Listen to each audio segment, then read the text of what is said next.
to call the meeting to order. This is our regular city council meeting, March 28, 2017, 6 p.m. We have roll call. All council members are present. Councilwoman Payne will do the Pledge of Allegiance, and the invocation will be by Gloria Montoya. Gloria Montoya. I know her, I just spaced her name. Miss Gloria. Right one. Laura, the Lord, myself.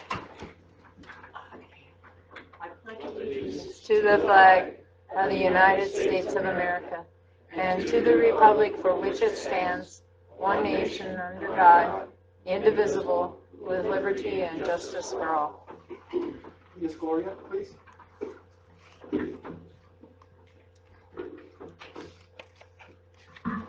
Dear Heavenly Father, we thank you, Lord, for this day that you have blessed us with. Father, we ask thee to be with our council members tonight as they make decisions, Lord Jesus. Be with all our city and our state and our country's leaders tonight. Be with all our first responders, Lord God. Touch each and every one of us and be among us this evening. We thank you, Father, in your precious holy name. Amen. Amen. Would everyone please put your cell phone on silence on phone calls and on meeting, please.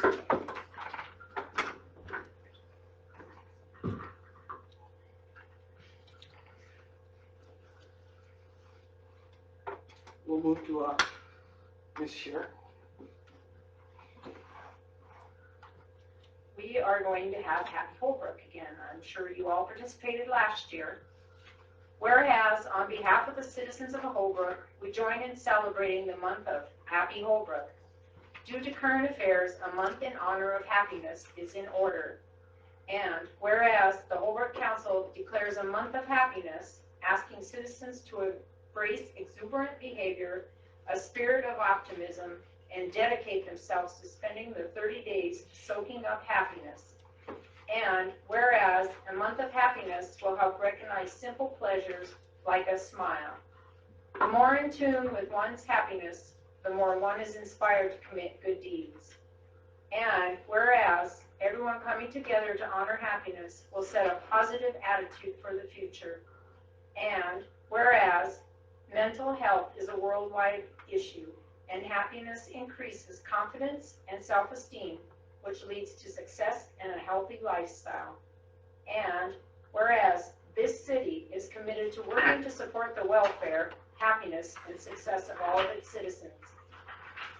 Now therefore be it resolved that the Holbrook City Council does hereby proclaim April 2017 to be Happy Holbrook Month, and that annually every April be known as Happy Holbrook Month. Thank you, Ms. Russ. You're welcome. I saw something the other day that they were saying men are most likely not to hold the door for another man, or to smile and make eye contact.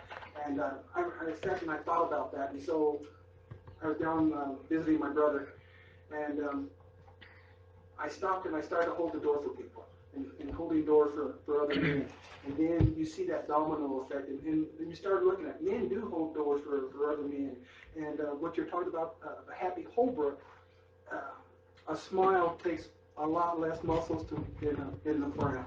And when you really think about something like that, and the direction our city is going, stop and introduce yourself to someone. I got 1,000 business cards, and on the back of a business card, it says to come and visit our museum. I went through those 1,000 business cards in less than a year and a half, because every place I go, I give someone a business card and ask them, come visit us. And so if we go along these lines and smile, and we see someone come through, and stop and talk to that person, and I guarantee you they'll probably tell you, you know, I come through this town so much, I'm going to have to stop and visit you. But let's everybody smile and be nice. Let's play nice.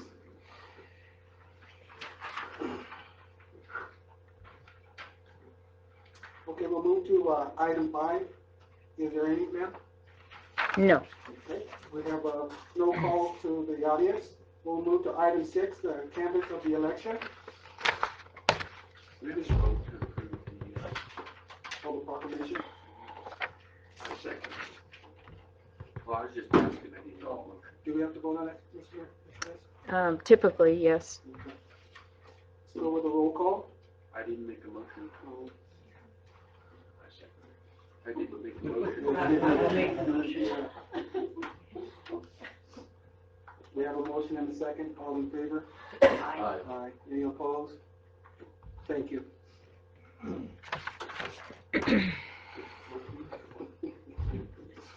Okay, we'll go to the canvas vote, Ms. Reyes.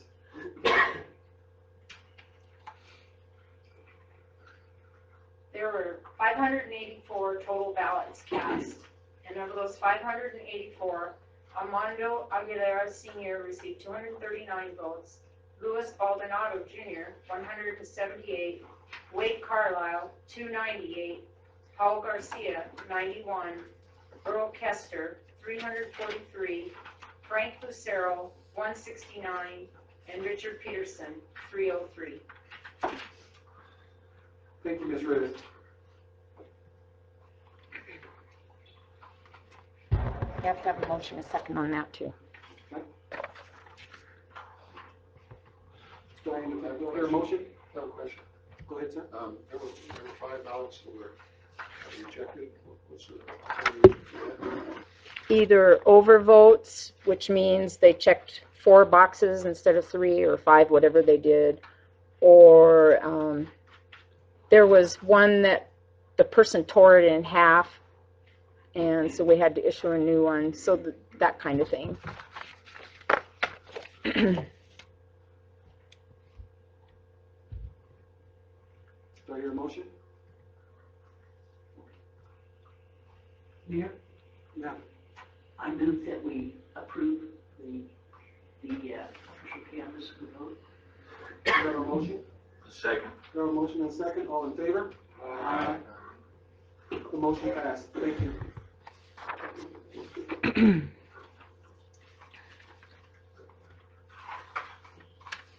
We'll move to item 7, consent agenda. Does anyone wish to remove anything from the consent agenda?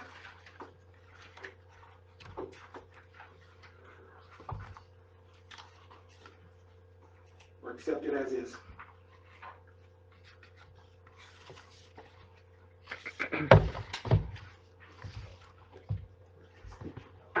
I make a motion, we accept the consent agenda as is. Second. We have a motion and a second. All in favor? Aye. Aye. Motion passed. Thank you.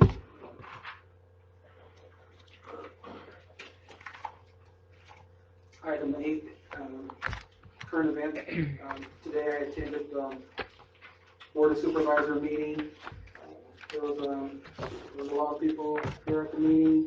A couple of the topics that were really concerning. One was the moving of juvenile probation to Gila County, to Pinal County, excuse me, to Pinal County. The other was the closing of the child support office. There was 31 employees that are going to be affected by that closure. There was also talk, and I don't know if that's going to take place, also some other cost-cutting measures throughout the county. And of course, with those cost-cutting measures will also domino effect our community and the other cities in that whole county. And that was the only meeting that I attended. There was a lot of support from law enforcement. There was a lot of support from all the chiefs, from juvenile probation, and also from the child support division. Because when you look at those 31 jobs, it's awful hard to absorb 31 jobs in our small community. And that's all I have. Councilman Kessler? I can't comment on Councilman Mitchell? I just wanted to make sure that you meant, you said probation. Was it probation or detention? Detention. Just wanted to make a big difference. Also wanted to relay that I've been to a few baseball games in Holbrook. The baseball season is in full swing in Holbrook. The weather's been kind of nice this last week. However, it was spring break, most of the good weather, so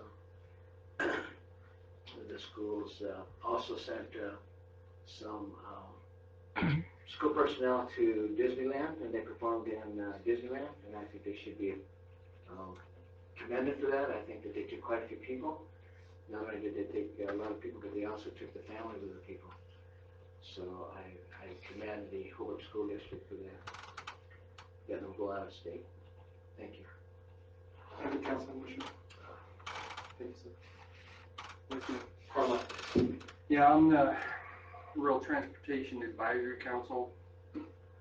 There's several issues I brought up before. One was regarding the state putting an initiative on the ballot for an increase in the gas tax, and that has failed. The local transportation,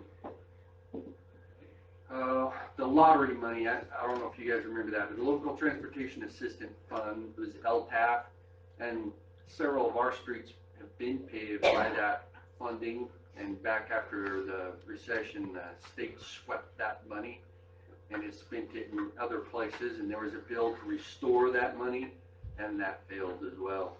It appears that DPS funding, when I was talking about they're going to increase alternative fuel vehicle fees and transportation reinvestment zones and stuff like that to try and increase the fees to finance DPS, because DPS takes $108 million out of the FERC funds, which directly affects us because they just sweep it and take that same amount out of everybody's funds, including counties and cities. And that bill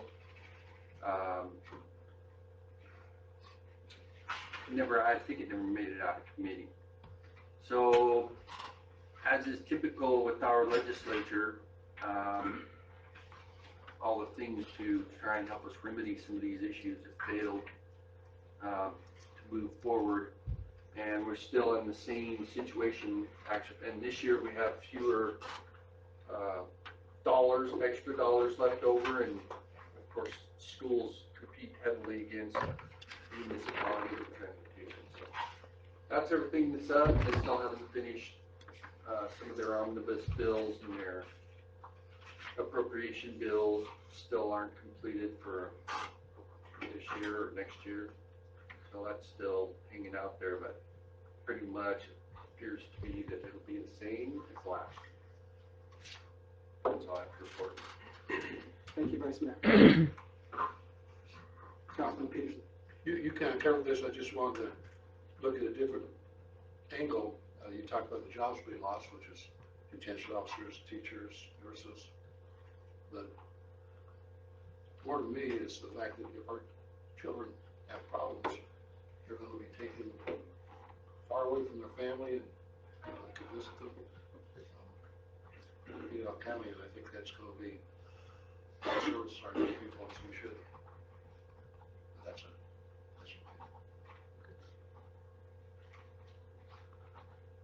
Thank you, sir. Thank you. Your manager. I have a couple things. Is it loud enough? Mic loud enough? Men's basketball league started tonight. That came on with a couple people approaching Cher, and Cher working with the schools and getting that started. So I'd like to commend the schools helping us, and Cher and whoever else is involved with getting that league started. I appreciate it. I think that'll be a good thing. Also, the judge ordered us to tear down Bernal House on Arizona Street, so we'll be working on that. The bathrooms up at Laziski, the Laziski ball field should be completed this week. The street on 11th should be completed this week. And the last thing I was going to talk about was the county closing for the juvenile detention. So that's all I have. Where's in all houses. 405 West Arizona. 405 West Arizona? Yes. And we've been working on that for A long time. a long, long time, and it's cost us a lot of money again, so we're looking forward to remedy that house over there. Is that the one that's been getting all the complaints and the Yes. dog issues and everything? So to go with that, before we move on, we had to post a 10-day notice to evict that individual, and I believe Sheriff did that today, correct? It'll be done in the morning. Okay, so it'll be done in the morning, so we'll have 10 days. We have to give that individual 10 days before, but we are moving forward. Is that it? Yes, sir. Thank you. Chief Jackson? Thank you, Mayor, Councilman Rancy, Councilwoman. I just have a couple of things. First one, well, the first two, everybody's been talking about the child support services and juvenile detention. Anytime we lose any kind of entity that impacts public safety or anything like that, it really hurts us. We were kind of upset that it went that way, but all we can do is move on from here. The next thing I have is the two trucks that we have. The new ones are on the road now. They're actually operating. They were given to Officer Parra Jr. and Sergeant Coons. So those are on the road. We did order a replacement for the one that was wrecked. I was notified by City Manager Sullivan that the check for the replacement is in. So we're going to pay for the one that we lost. So we'll have that back. Hopefully in a couple of months we'll get that one back on the road also. Tomorrow, our IT, Sun State will be down to put in the mount for the computer in one of our newer trucks. We did get the laptop. It's a Dell Toughbook touchscreen. We got the Jetpack, which is the mobile Wi-Fi for the in-car computer. So we're going to be in the test phase of that one car with computer access, filming, the internet, and a CGIS in the cars. So we're going to test that out. Feedback from Officer Reiser will have that in his car. We'll keep you updated on how that goes. So hopefully that goes all right, and we can actually expand on that. We're just getting it, and we're doing one right now to see what we need to make it function properly and get the bugs out. So that's where we are with that. I'm kind of excited. We'll have the same ability the county has in their cars now. So anytime you can implement any kind of technology in the vehicles, it's a plus for us. That's where we are right now. That's all I have.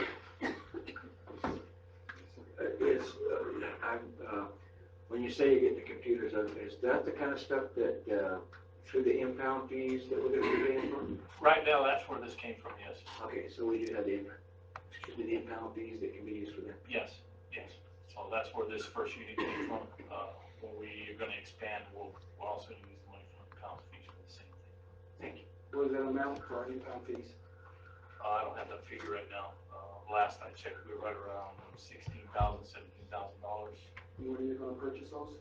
We won't make a decision until after we do the test phase on this first one. The total package on this, I believe, is right around $2,200 for the complete package for this one car. So that's with the new Dell touchscreen Toughbooks. So they're a lot cheaper than the old Toughbooks from before. They're like $1,500 cheaper than the old Toughbooks. So pretty pleased with them so far. We'll see how they hold up in the field. And I did look at the vehicle. I got a chance to go through the one that Officer Parra was driving, and it's I'd say it's pretty nice. Yeah, so the guys are happy with them so far with the trucks. They can go a lot of places they couldn't be before and do a lot less damage than we did with the Sedans. We don't have to pay for very many bumpers that we rip off on all out these kids here in town, but they're doing good so far. Do you have a policy written on the Toughbooks? Not yet. So the car can We're probably going to write off the county on their policy. At this point, since we're in the test phase, we haven't done that yet. Because we have a policy about the access, the internet, and all that stuff. When it comes to time to put them all into effect, we'll write the policy. Judson.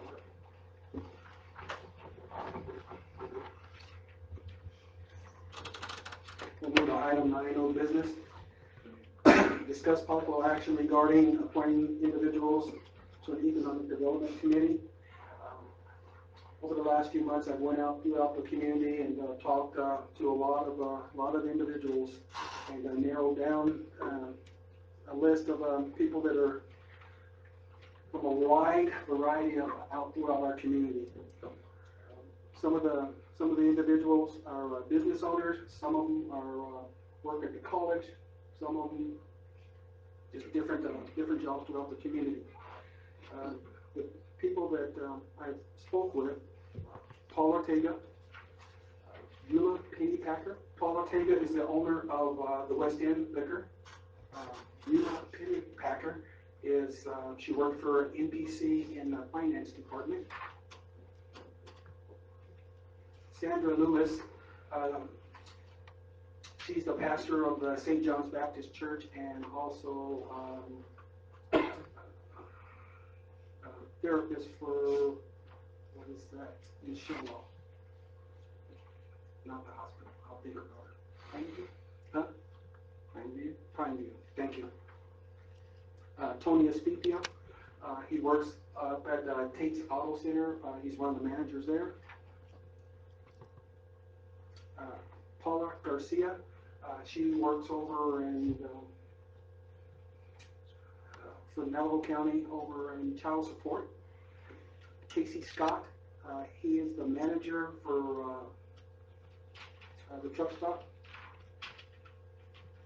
And Jerry Varela, he works for UPS.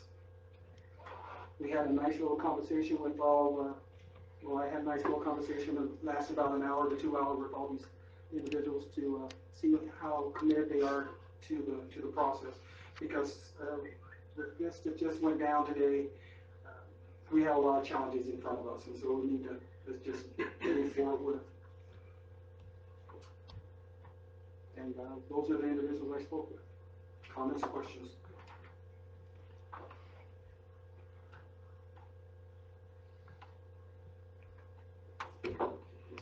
We had a couple of council members indicate their interest in it also. I didn't know if you were going to include that. Was it you, CJ? Yeah. CJ and No, Earl. Richard. CJ Oh, and I Earl. mentioned CJ. I forgot to mention CJ Richmond. Okay. I can't remember either, but I thought at the time we had set a limit, so I didn't know if this was the limit, above the limit, or what. It was a flexible limit. Yeah, flexible limit. I think Councilman Kester was also interested, so whatever.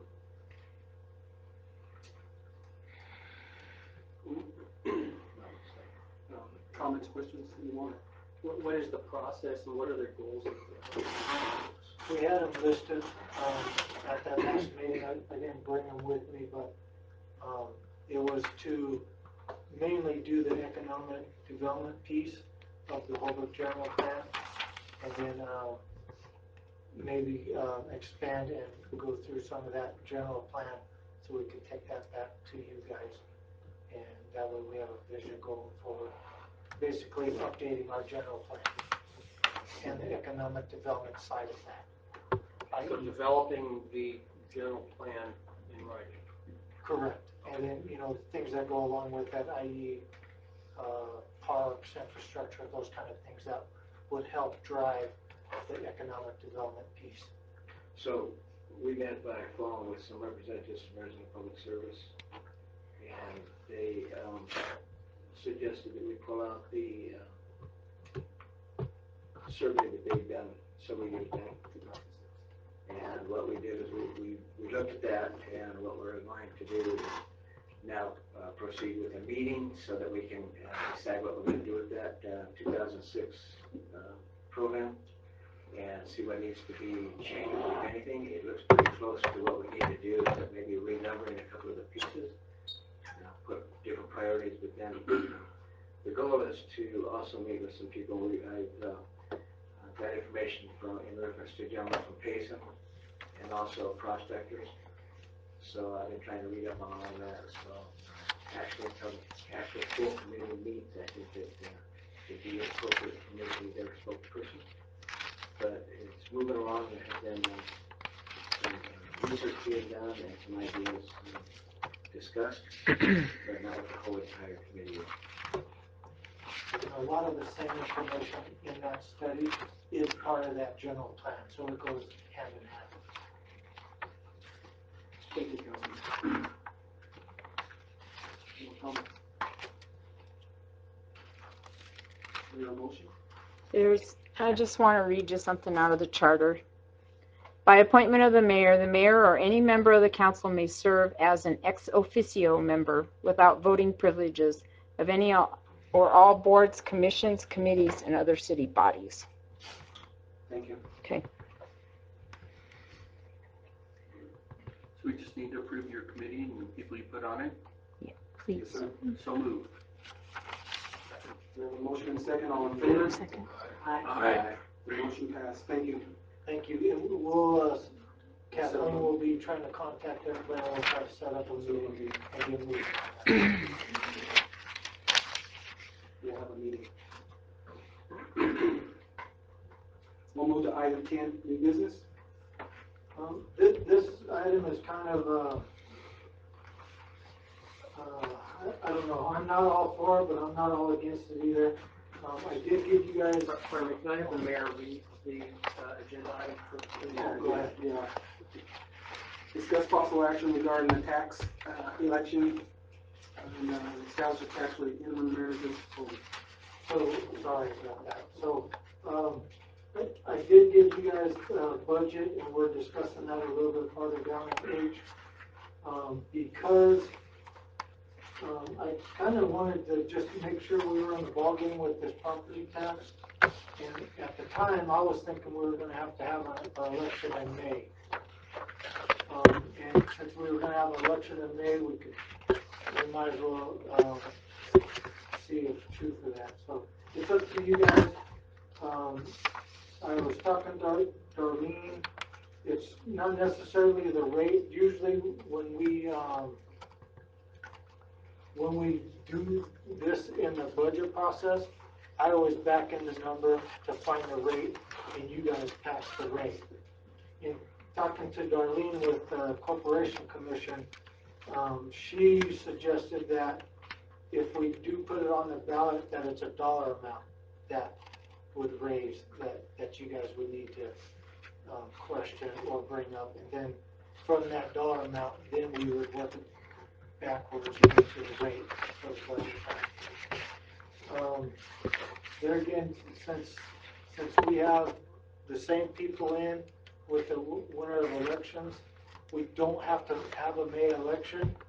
And so if you guys decide to not put this on the election, then it'll save us about $2,500 in this budget year. Am I correct, Sheriff? Yes. About 26. So if you guys do want to put it on the agenda for the election, then we'll have to, it'll cost us about $2,500 to do it, and that'll be the only item on there. There again, I'm kind of for it, I'm kind of not.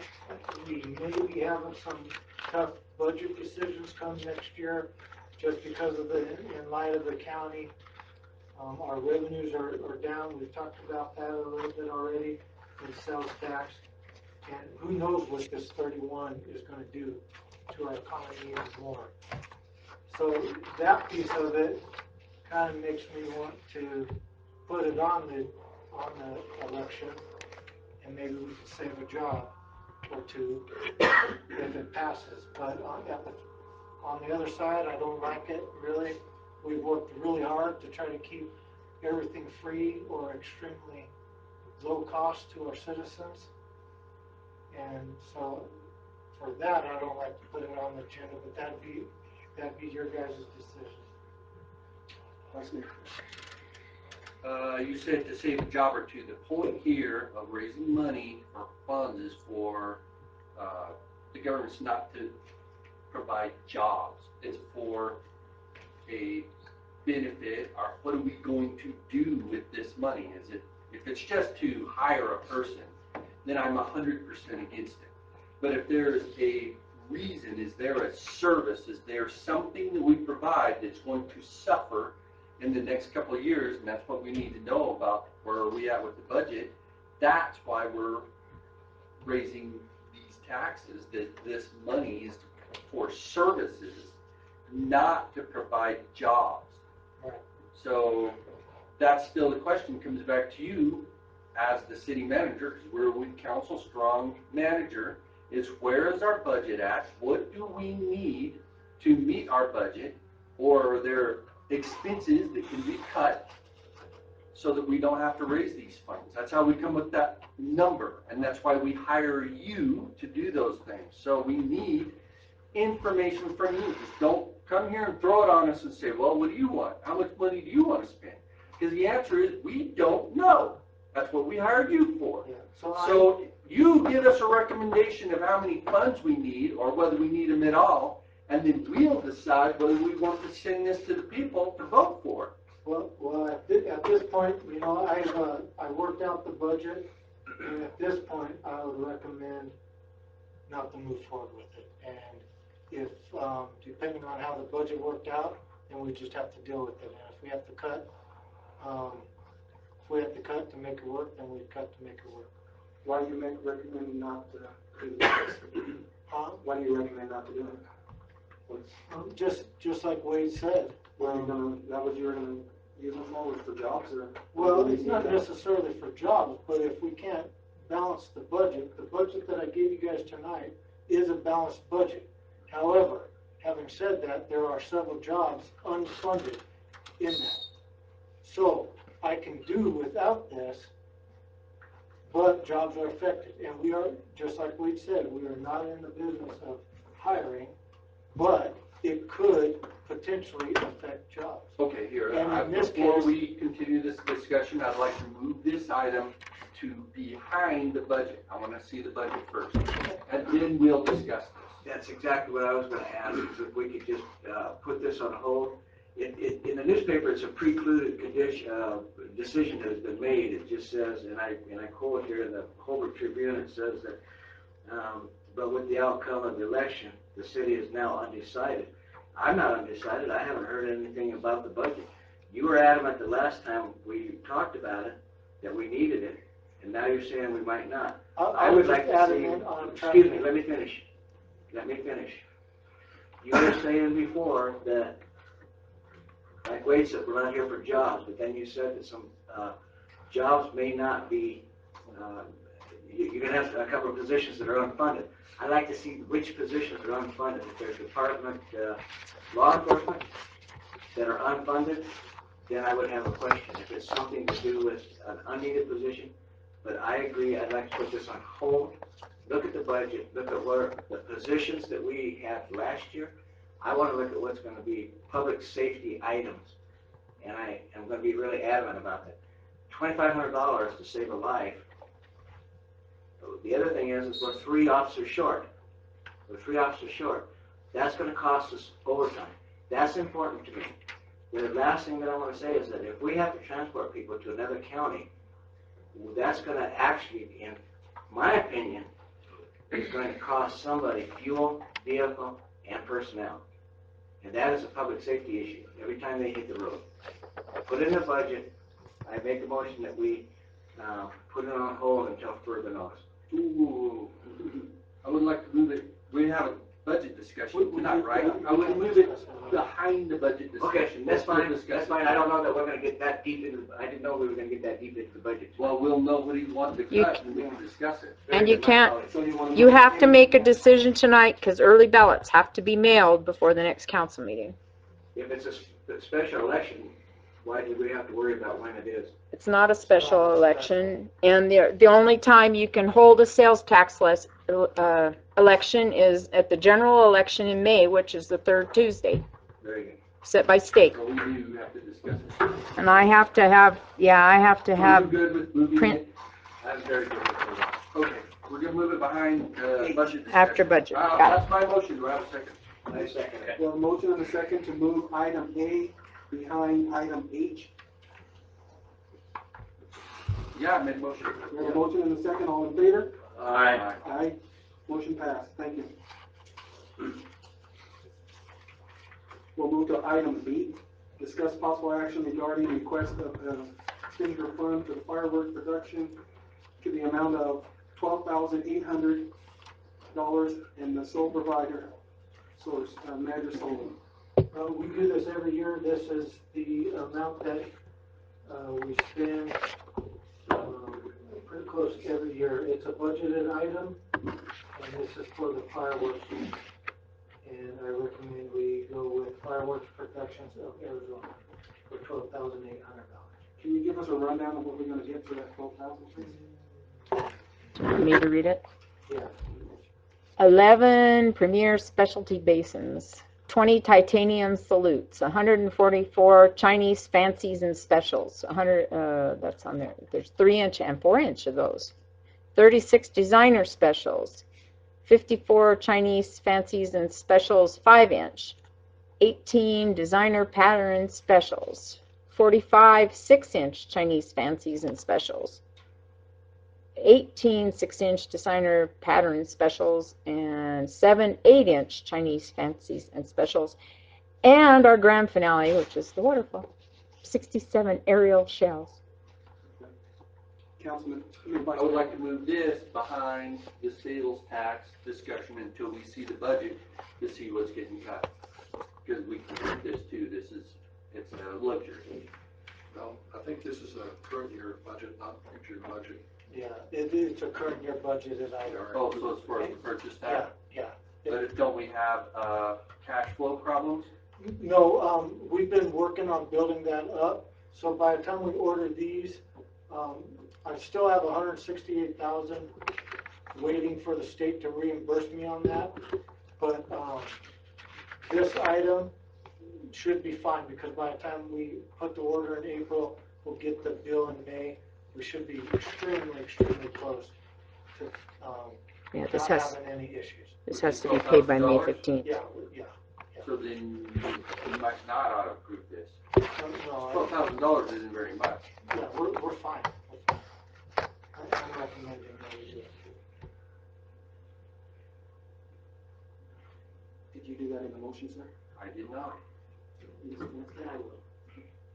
I move that we approve the $12,800 payment to Fireworks Production for fireworks for the 4th of July celebration.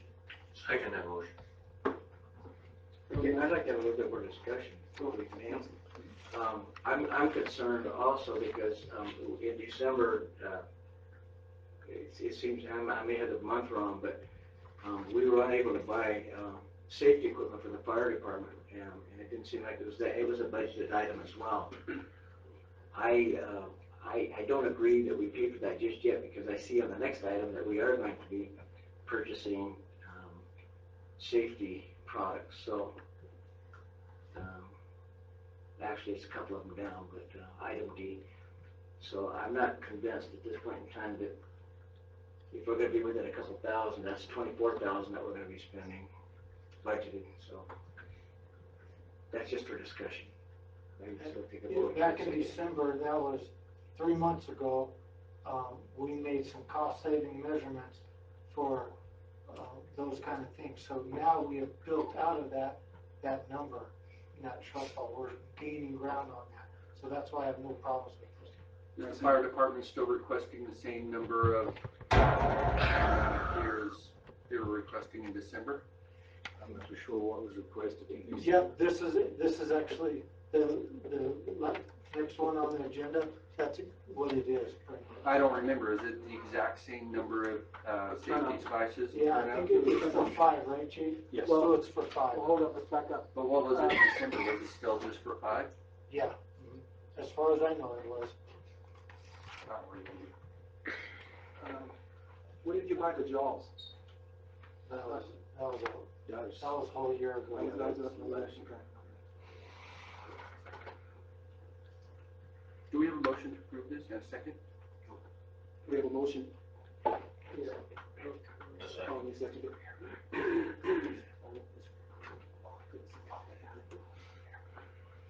So I have a question, but that links up with the fire turnouts.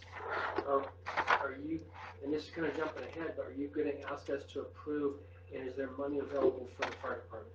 Yes. Is that out of their budget?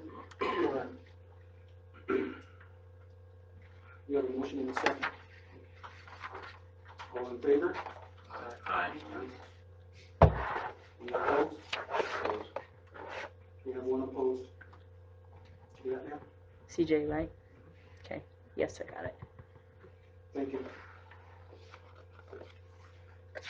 So there's going to be a total of 2,100 aerial displays. Chief? Yeah,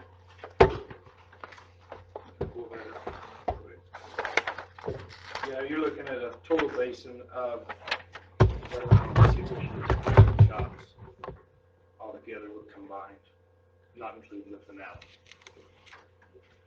Yeah, I'd like to just say one thing real quick. I'm not opposed to the fireworks display. I'm afraid that it's going to be reported in the paper to see the fireworks display.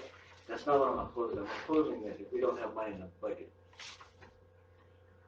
accuracy is not always there. Thank you. Thank you. We'll move to item C, ordinance 1703, authorizing the easement of NARBHA Institute. Do you want me to take? Yes, first reading. The purpose of that. Oh, God. I have too many things out.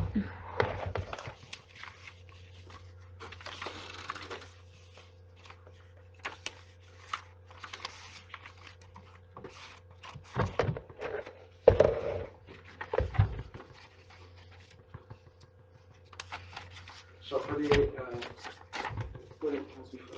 for the people that are on the video and for the audience, can you explain what the NARBHA is? And I would also like that to be spelled out in the ordinance, because it seems to be an acronym. I know what the acronym is for, but I'd like to see it spelled out. Well, coming from the attorney, that's exactly how it was put, NARBHA.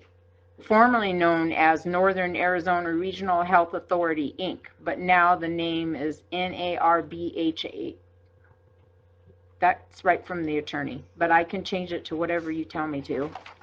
I just took it from the letter from the attorney where he's got NARBA Institute, Inc., which is in your packet. That's where I took that from. It's fine. And I don't know what it stands for. Northern Arizona Regional Behavioral Health something. Yeah, Institute, Inc.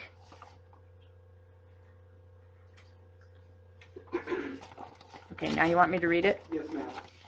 An ordinance of the mayor and council of the city of Holbrook, Arizona, authorizing an easement from the city of Holbrook to NARBA Institute, Inc. for the purpose of access, namely the property more fully described in Exhibit A attached hereto. Thank you. You gonna take this one or you want me to?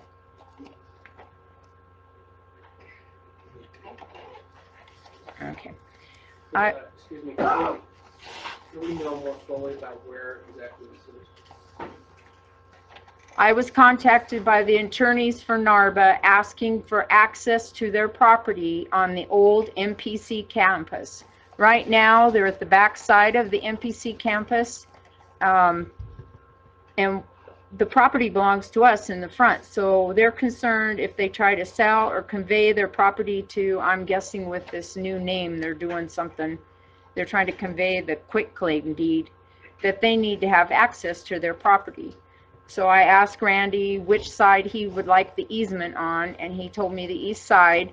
And I told Mr. Weston that they would be responsible for paying for the easement description, and then I would bring it to council. So as soon as they got the easement drawn up and sent to me, I did an ordinance and put it on the agenda. Vice Mayor. What side of the property did they want this easement on? Randy said the east side. Well, it's on the west side. I'm looking at the record of survey. The 60-foot easement, it's page 81. She's got a north arrow, stamped by a registered land surveyor, James A. Folkers, and it is on the west side.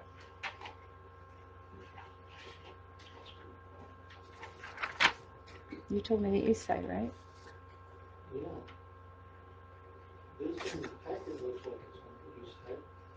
And that's what you're- West side of the Narberth building, but east side of the campus. There's a, do you have the, east side of the campus, because that Narberth building, straight north of the Narberth building is those buildings for the, right there where it says line table, that's where those residential hall is.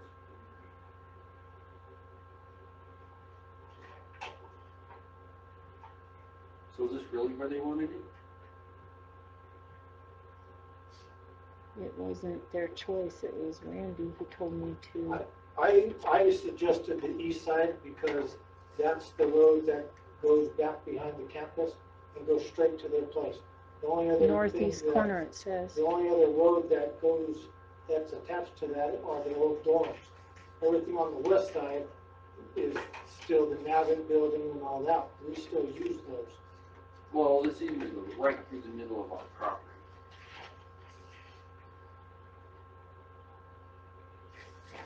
Every time I look at easements, I've spent some time at the county, and that's what we did, extinguish easements, that was my job. Because people put easements in places that you don't want them later, it's just to provide access, legal access, so you got legal access, but later, you get out there and really look at it and say, is this where we want our road? The answer is no. And then that gets complicated, extinguishing easements. So, I agree with you, I would rather have the easement, because we're not concerned that they're using the road that's on this, basically where this easement is now on the west side of their property. Right. All they need is legal access, but if we provided legal access along the furthest east portion of that property and went down there and attached to it, it would cause less of a problem sometime in the future if we ever wanted to eliminate all those buildings and re-subdivide it. So it just complicates things in the future if you ever have to extinguish an easement. Now, I understand what you're saying. Yes, it's west of those other buildings, but it's right through You're the right. center of the entire parcel of property. You're right.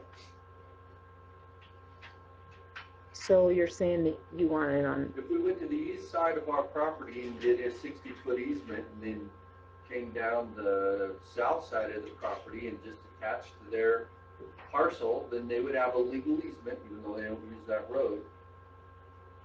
They would have a legal easement to sell the property. so on the other side of the dorms? He's Yeah. saying cut it straight across. Oh, Behind the dorms would be east of the dorm. Is All that, they need is a legal piece of property now. okay, And here's the other thing, we're a public entity, they can't adverse possess our property. If it was private, it'd be, if we're fee simple, that'd be different. We'd be concerned about them using our property and being able to adverse possess against us, but they can't, because we're a public entity, they can't adverse against us. So all we're providing for them is just an easement so they can sell their property, so we can give them a easement, and do it just a 30-foot easement we do it on on the east side of the property, and go down the east side and come down the south side until it touches their property. They have a legal easement. It's only 30 foot wide. If we ever need to extinguish it, it won't be difficult. We're doing a 60-foot easement right through the middle of the parcel. You see where it makes that little jog right there is where it comes in and it goes over that little retention pond that's there, retentions on both sides. that dam. mm-hmm, So if we ever wanted to mess with that, we'd mess up that easement. So let's just do, it's simple, and let's just do 30 feet, whatever the minimum is. Come down the east side and come down the west side, just to give them legal access so that they can sell their property and enjoy the rights of their ownership. And then that doesn't put this easement right through the middle of that parcel we have. sounds to me like they wanna go down the middle of our property, so that they're. They don't care. They just. No, so that they can sell theirs easier.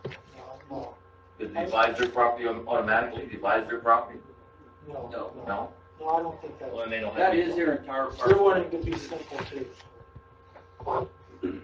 They just need access. So Vice Mayor, are you saying that this needs to be redone? Yeah. We need to table this item? This is just the first reading, so it takes, second reading, so we'll have the corrected information on this. Yeah, if you can get a hold of Woodson, they can get this done pretty quick. No comments, questions? Thank you. Wilson. Oh, I have one other question regarding their sale of that property. Was there a reversionary? I don't remember, but I will look. in that parcel? I don't remember. There's lots of discussion on it when we were selling that to them. We may have I put don't one know in if they there. ever did that with that parcel. Okay, I'll look. I would assume it'd come up in the title report if they're actually doing a title report. You can require it. Oh, is it? So then there probably isn't an issue. I don't Isn't? know. I'll look, I'll check. Thank you.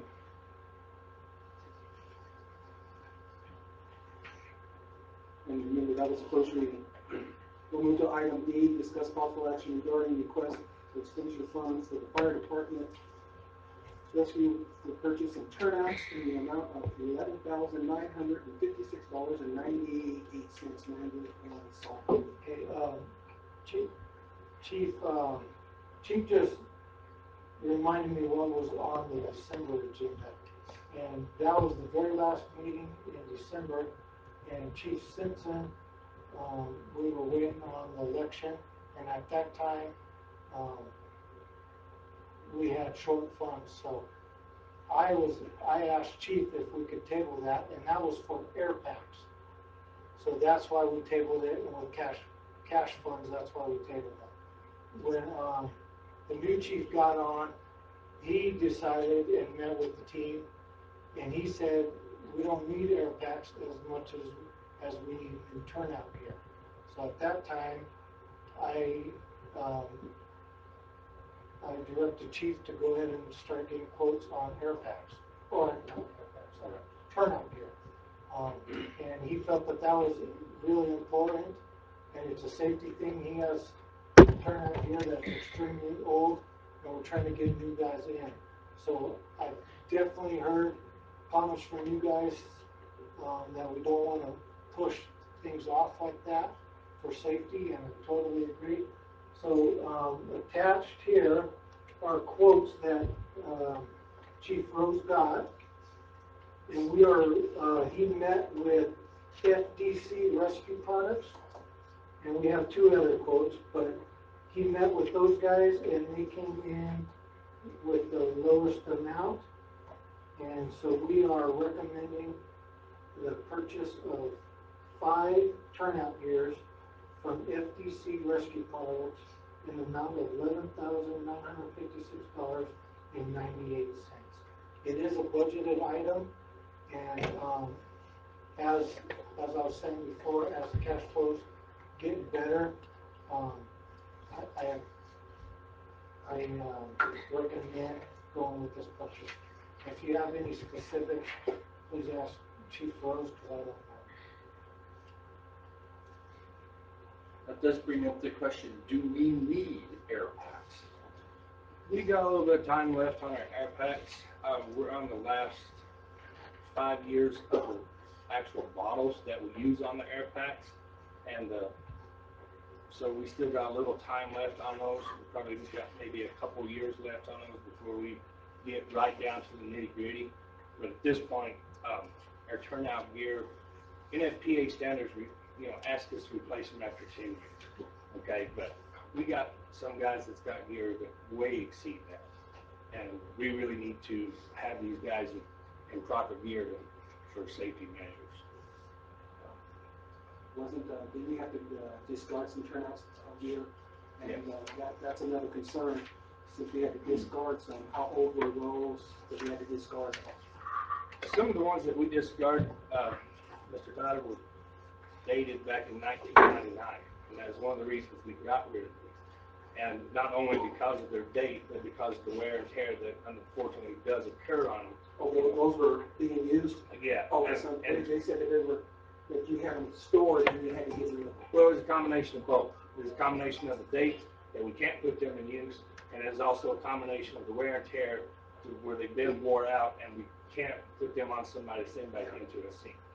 So yes, it was a combination of both, and we did have to get rid of quite a bit of large number of them. I mean, I'd say we got rid of 8 to 9 sets of turnouts. We had to. and are these 5 already dedicated? No, I'm waiting for approvals to get, I have people in mind that do need these turnouts, so yes, if you need a body, I'm just waiting for approvals to get them to come in and get sized and get it taken care of. Thank you, sir. Is 5 all you need? I mean, that's what we're deciding tonight, but how many total do you need to protect your fire site? 5 will suffice for this year, based on, volunteerism as well. Mr. Dixon, if we get more volunteers that come in, the 5 sets that we are going to retire, we can let the auxiliary members kind of wear them and get used to wearing equipment, not actually put them to work in an actual structure with them, but get them used to wearing the equipment. But if we do get more volunteers, yes, I may have to come back and ask for more at that time.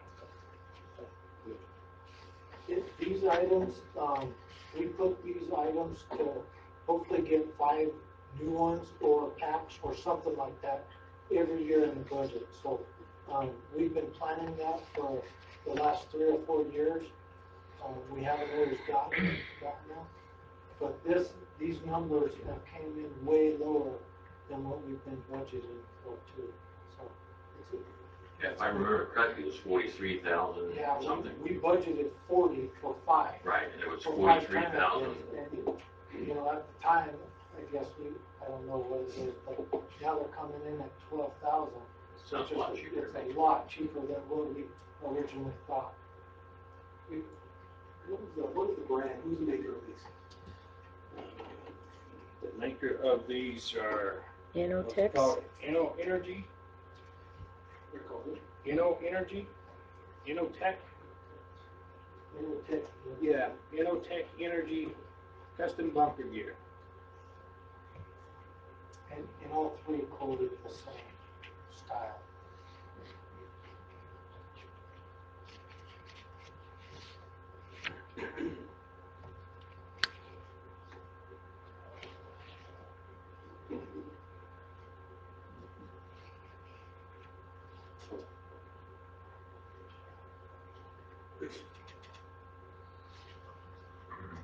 And where are these at,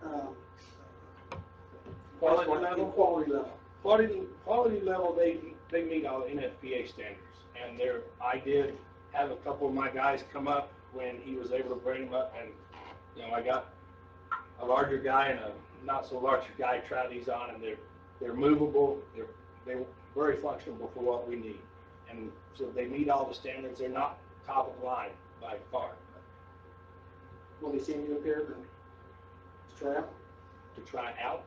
I don't know if they let us try them out on the actual fire, but the night that he brought them in, we did don the equipment and move in them and see what they were like, and they were very functional. Oh, because the concern is, of course, you're in a controlled environment, and you know as well. Yeah. And so that's my concern. Right. Yeah, they do actually have some features that, the older gear do not. It gives you a little bit more flexibility on movement, and as you know as well as I do, the heat control.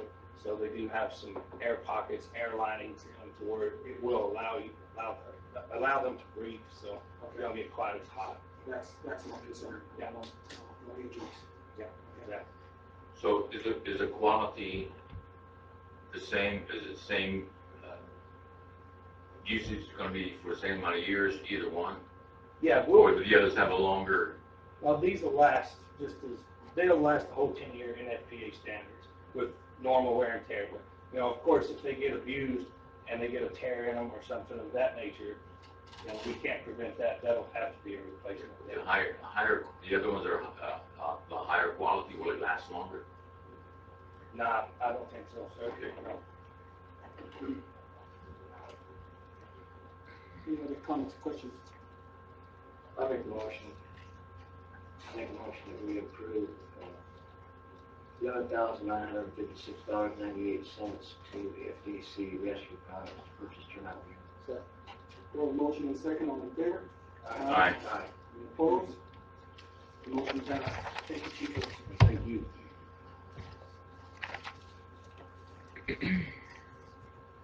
We'll move to item 8, discuss possible action regarding agreement with personal trainer at the fitness center. Am I loud enough here, or do I need to go over there? Well, Catherine's gonna yell at you if you don't go over there. Do I need to go over there? I'm pretty loud. You ought to know that by now. Okay, the first one I have is for Mr. Luke Wallstrom, who contacted me. He currently is a physical therapist for Summit, and he has been asked to do some personal training services for some of his patients. And he asked if he could rent the facility. I told him I had to bring it to the council. So he would like to rent the facility just like our other personal trainer does for $25 a month. He has already provided me with his liability insurance coverage, and he would be using the fitness center for a period of 2 years. And I recommend approval. The only thing is in the agreement under number 2, item C, I didn't get that changed. It says essential oil, and that is not what he's going to be doing. He's going to be doing personal training, so I need to correct that before he signs it. I just want to know that with that correction, is it still 400 square feet? Yes. Comments, questions?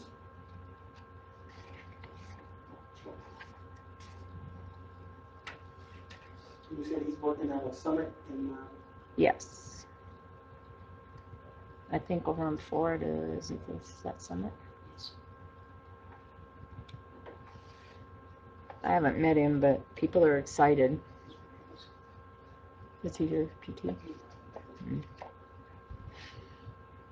I would move that we approve the agreement with Luke Wallstrom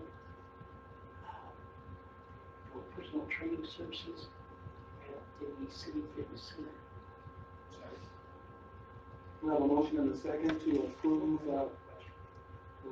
We have another question? The insurance liability of $1 million, what does that cover? I understand injury and things like that. Does it cover other things? Such as? That's what we require everybody to carry. I'm not an insurance person. Maybe Wade knows the answer to that. Do we have a copy of the policy? Yes, I do. Well, it's not a policy. It's a certificate of insurance. It's a page that tells me that he's covered by this insurance company and what the coverages are. It's a certificate of insurance. It's what it's officially called.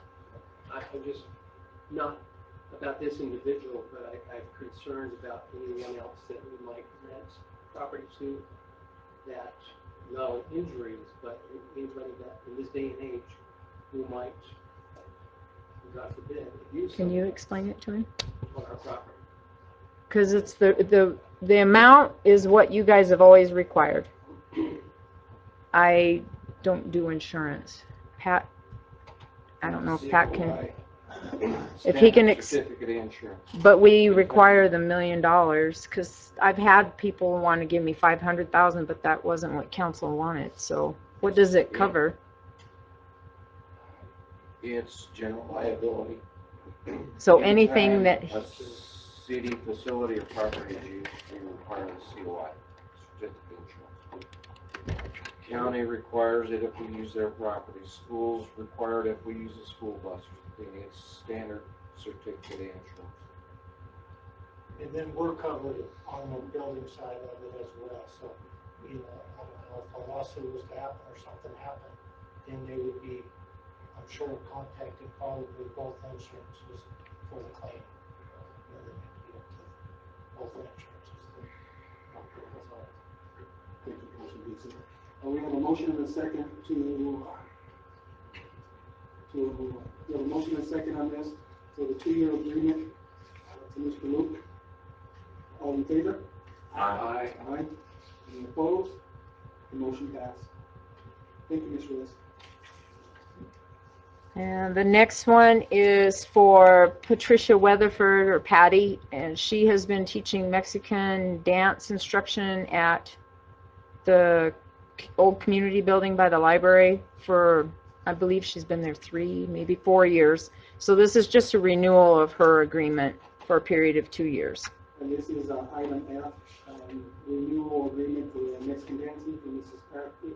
Patricia Weatherford. Yes, sorry.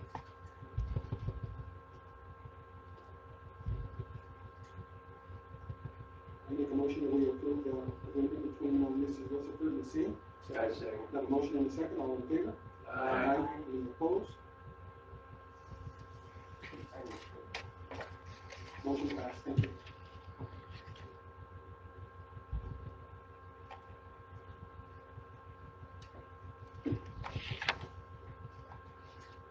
We'll move to item G, discuss possible action regarding renewal agreement for essential oil service with Misty Hatch. Ms. Reyes. It's the same thing as Miss Weatherford. I believe Miss Hatch has been doing essential oil instruction out of the community building for a period of 3 to 4 years. And this is just a renewal, and I do have a current copy of her certificate of insurance from her insurance company. And I recommend approving. I make a motion that we approve it upon visual certification of insurance. We have a motion and a second, and it was, So as long as you see the. I already have it. Oh, I thought you Yeah, said the you insurance company sent it directly to me. Oh, I So, thought you said you did not. no, I do. So I make a motion to approve. we have a motion and a second, all in favor? Aye. Motion passed, thank you. We'll move to item H, possible discussion regarding 2018 budget overview. Scheduling work session in that. Okay, so, thank you, Mayor Tyler, Council. In the budget, I put it in your box. This is a balanced budget, as I stated before. I wasn't gonna go into too much detail since we haven't had time to soak it all in. In talking with Chief late this afternoon, and trying to think of some other ideas to make the balanced budget. We have some other ideas. Currently, Chief Jackson has 3 positions open. He absolutely needs to fill 2 of those. And so, we are talking about potentially eliminating or not filling a part-time position at the library. It's currently vacant, we want to fill that. And then we may have to eliminate a position at the golf course. And then, in talking with the chief, he would be, although hard, freezing 1 position in the police officer, as a police officer. And then there may be another position that we could eliminate to make budget. So in this budget, if you go to page 3, the way revenues are down, I had to cut almost $500,000 in the budget. So that is, so to start discussions, we cut several things out at the, well, if we go to another page, I'll just show you. So we had to cut some things, we saved money on elections for next year, because that's not in there. but Chief rose to get turnout gear and air packs if needed. I cut Parks Department quite a bit. With the parks, I think we can do a lot of this stuff pretty cheap and in-house, but, there may not be a lot of buildings coming up. A big thing on here too is insurance increased a little bit, so the city ate that again, didn't pass it on to the employees.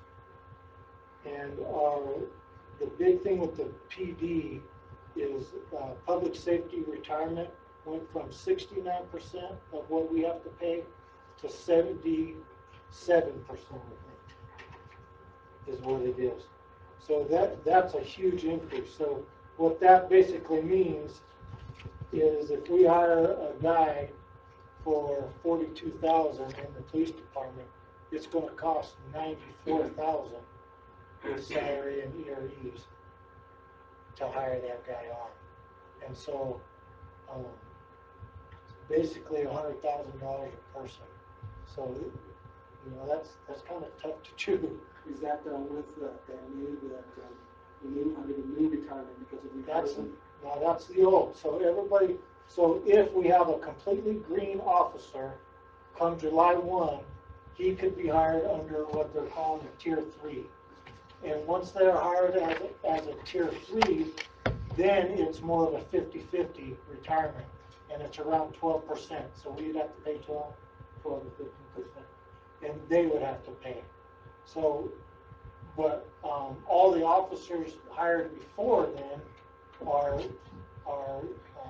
put into this Tier 1, which is that 77. And so if you got an officer, to clarify this with the listening public, if you got an officer that was a lateral, he would go under the old retirement. Correct. And the new recruit officer that we send to the academy, it's under the Tier 3 plan. Correct. And so I met with Chief and Jack late today, so it's kind of, some of these changes they're already changes from what I gave you in your box this morning. But we went into a heavy discussion. A lot of the other departments I haven't met with yet. So I looked at the budget and cut wherever we could. But the big one is always public safety, and so I definitely wanted to meet with Chief Jackson. And of course, this is all preliminary. We got 3 months. A lot of things can change. When we set up some work sessions with you guys may come up with some other ideas that I don't have. Revenues can bounce back. I don't know. Some things can change. But in meeting with Chief, we went through all those kind of scenarios, and so that's what we come up with. So in here, I actually have, I had 2 FROS officers, but we'd have 1. So going forward, when we schedule a work session, we'd go into that in more detail, and hopefully revenues come in better. We're going to have, the next meeting will be a hard meeting again on lodger's tax. Last year, I think we budgeted 160, and it's only coming in at 110. So next budget year, we'll have to cut that again. And that's always a fight with the chamber and county contributions in the historical society. So I really wanted to make sure you guys have this. Some of our basic numbers in here to get started with, and then I would really like to tonight mainly work on work sessions so we can go into extreme detail in these and get a direction of how you guys want to handle some of it. But as of right now, the budget does balance. So, and really, this isn't eliminating any jobs, it's just freezing jobs that aren't hired right now. So Chief has 3 jobs that are vacant that he hasn't hired yet, and we would agree not to fill one of those unless revenues change. And I gave Chief my word that, you know, if that was it, then he'd be the first officer to come back and he'd be back full staff. We do have a lot of concerns with the PD, with him being short-staffed. They're working 12-hour days now, and, you know, that can wear on you. Anything over 10, I would say, can wear on you. So we do have some concerns, and Chief expressed those concerns, and so we're trying to make that work as much as we can. With the police department, now hiring one person, how do you propose they handle paid time leave when these guys take time off and there's a shortfall? That's what they're working on. So that's what, when we talked to Chief, and correct me if I'm wrong, Chief, but that's why he said he absolutely has to have fill 2 of those 3 vacancies. And even then, it'll be tough. But if somebody takes a vacation, they would be able to, you know, soften the blow, I guess. But the flip side of that, you know, if we fill that position of $100,000 to a lateral, then that's almost 2 or 3 people, other workers in the general fund. What do you mean? Well, if we hire somebody in the general fund for 20,000 and their EREs are 35 total. What would be the point of that? What I'm saying is, if we had to decide who we laid off, it'd be 3 people versus 1 officer, or something like that. Well, the question comes We'd have down to to balance is it why out. do we exist as a city, and what are the primary purposes of our existence? Right. And I think police Right. is And up that's there why. fairly high, Right. unless we choose to go do something completely different. Right, that's why we would have to look at positions, I would say, like at the golf course or the parks department, some of those kind of positions. So what do you say we need to cut? 100,000? No, this budget balances, so. I know the budget okay, balances. okay. So, We can balance it at Yeah. $15. yeah, we would have to cut 100,000 to give Chief that 3rd officer, and then we'd have to look at a couple of other positions where we'd have to cut. But what we're looking at right now is that we cannot hire but 2 police officers and maintain the budget as it is across the board, correct? So we are short $100,000 from last year. Yeah. So either we don't hire a police officer or we cut 3 other staff members. What about projects? We've cut out all of pretty much the general fund projects. How much is that? Um, So we've cut them out from last year, we've reduced it Yes. down as well? How much? Well, overall, I don't look at the budget very often and spend a whole lot of time going through it. So Yeah. I'm relying on you, you're our professional I man. had a cut overall, like I said, 500,000. So we're short $600,000 from last year, So I cut, 100,000 in labor and 500,000 in projects? so let's see here, let me just go through the departments.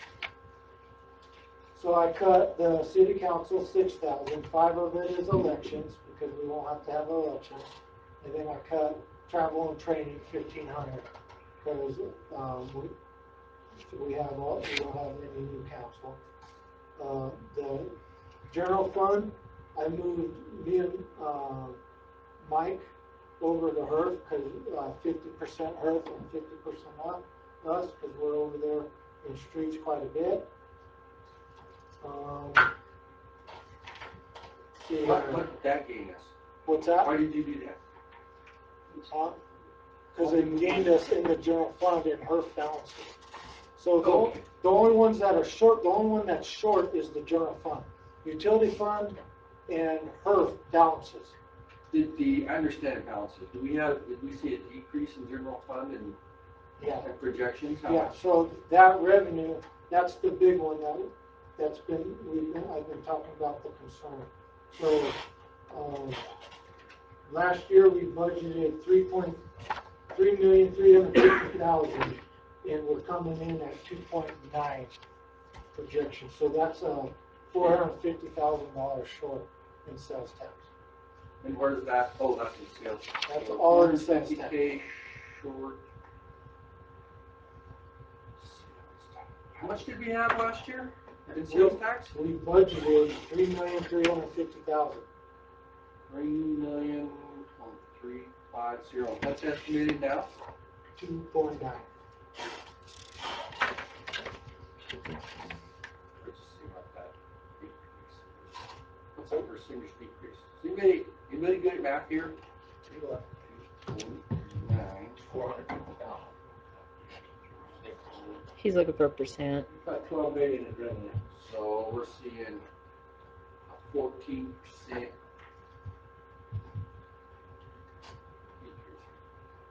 A little less than that, 13.5%.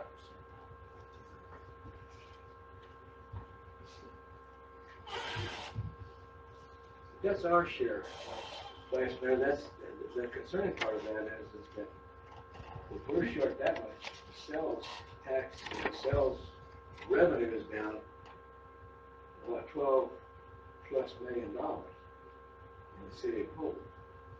No, not 12 million. About 450,000. Right?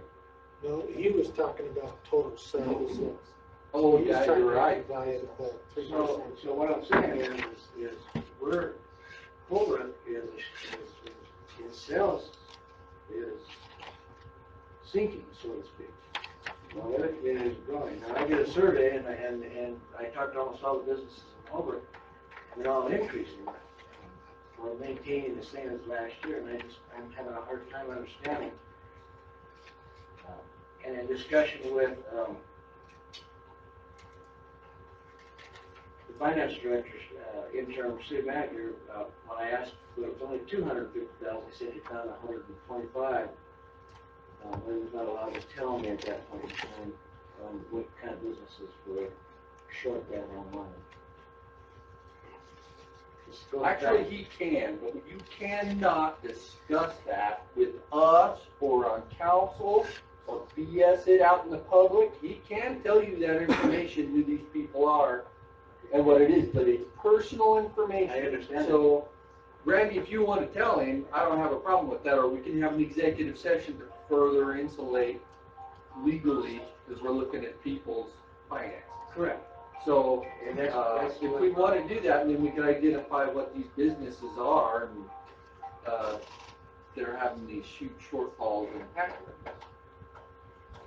And maybe get a better idea as, what's the future going to look like, depending on, if we knew what these businesses were that were having shortfalls in revenues, maybe we could possibly identify what's the problem here. Is this going to be a long-term trend, or is it a short-term trend? The reality is we haven't had that meeting, and Randy hasn't, set up a meeting for us to have that meeting, so then maybe we could discuss, what could the city do in this type of situation.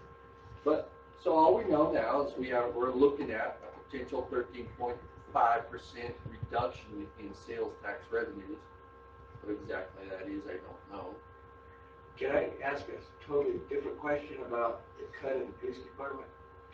When you're done with whatever you need to do, I need to do, I'm concerned right now about, because this ultimately is going to fall back to the next item agenda that we put behind this, which is for the election in May.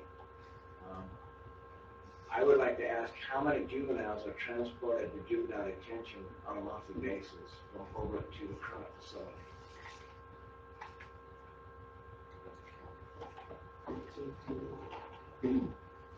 I can get you that information, CJ. Right now, I'd have to research and get you the average. Off the top of my head, about a month ago, we had to take 2 juveniles. One juvenile was going to go hack people up at the school, and of course they took him. And another one was a domestic violence issue. So in 1 month, we only took, possibly, without accurate figures, only 2 people? Yes, that's off the top of my head. Okay. And there could be more. So I guess I'd like to have that number pretty quickly, because those are going to, in the future, those are going to be transports to the new facility. Do we And transport them? so I'm looking at, if there's only 2, then I'm not quite as concerned. Well, that's only a month, only a year. I could look that up. Yeah. We'll get you the whole total for the last year. Pardon me? We'll get you the total for the last year. That'd be wonderful. Everything, Yeah. turn out everything. Now, hold up, Councilwoman Payne had a question. Well, I think that city staff and city council is unanimous in thinking that public safety is one of the top things that we're here for. But to be realistic, when we're talking about these numbers, I had a discussion with Chief Jackson recently about the difficulty of finding someone to hire. How likely is it that you're gonna find those 2 people anytime soon, Chief? Let alone 3. Well, at this point, we have one that has done everything and he's ready to go to the academy. Right. But with the shortfalls that Randy's told me about, we went ahead and we told Randy that we wouldn't hire that individual until after July 1st. Right. When the new budget comes. Because the new academy starts in August, it starts August 7th. We are looking at a lateral, so that's the one that we would hire out, that should be past everything. So we would hire the one right immediately if he passes the background and everything. And the one that we're on, he's done everything already, he's passed everything already, he's just been standby. Because the academy's so far out. So we told Randy we hold off until July 1st with hiring him. I'm not gonna tell you, we definitely need 3 officers, period. That's what we lost, that's what we need. Right now, the guys are running 12-hour shifts, and it's gonna be a matter of time before they start getting wore out and we start losing them. Because there's better pastures out there than over, like they see that. I mean, we got Shoals who's hiring guys at $50,000, giving them a $5,000 bonus and 80 hours of annual leave right off the bat to come work for them. And that's what we're up against. And that's not only them. And the guys know that and they see that. The guys we have right now, we're proud of them, they stand where they are. They're happy right now. But, it's only a matter of time when you work 12 hours for a long period of time, you start losing people. And our main priority is the public safety home. And officer safety officers, because it's been proven, studies been done that 10 hours is about the max that you should work. Anything after that, you start your perception and everything, you start losing them after a certain amount of time. But right now we have to work 12 to cover. We just can't cover, we can't do 8s, we just don't have enough people. So that's where we are right now. It's just. How many days a week are you doing 12-hour shifts? It's all week. What we have now. All shifts, everybody. Council, per officer, they're making 16 hours overtime each.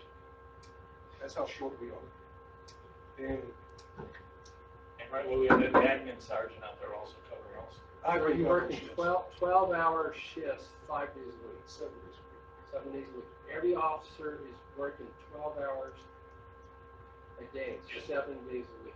When are there? Well, not every, okay, I see what you're saying, I'm sorry about that. They do have their time off, but they are working enough to get 16 hours every paycheck. They're working 8 hours every week overtime. So 48 total.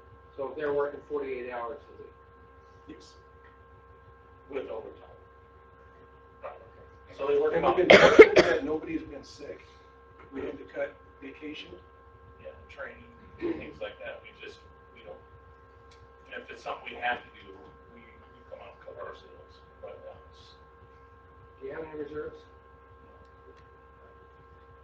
we've had a couple that said they were going to apply, but they never. Because we don't have it.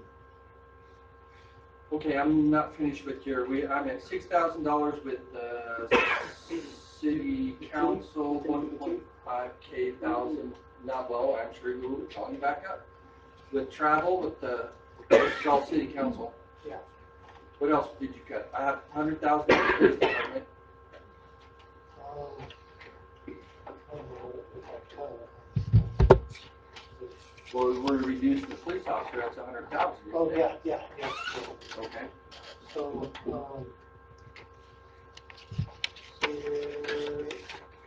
so I said I cut the money in admin, moved this over to her. Community development, Woo. How does that subtract the bottom line? Because our salaries The in HERF. amount. He wants the amount. What do we have for projects in HERF? How much money are we spending on projects? I think 170,000. And what is that for? Well, it would be going towards streets. Is it just for Streets and materials? potholes. Yeah, it'd be materials. There's no capital? No capital. And we haven't budgeted capital in several years. It's always, So how much is that last several reduced years been streets. So since last year? what's that? How much did that reduce from last year? The HERF? Yeah, in maintenance. Product on street, 87. so reduced by 7K. And then I only dropped the bottom number of HERF only by 26 altogether. Oh, so where did the admin, Oh wait, that's not adding up. how much did admin come out of that? Oh, yeah, so admin increased that by 103,000.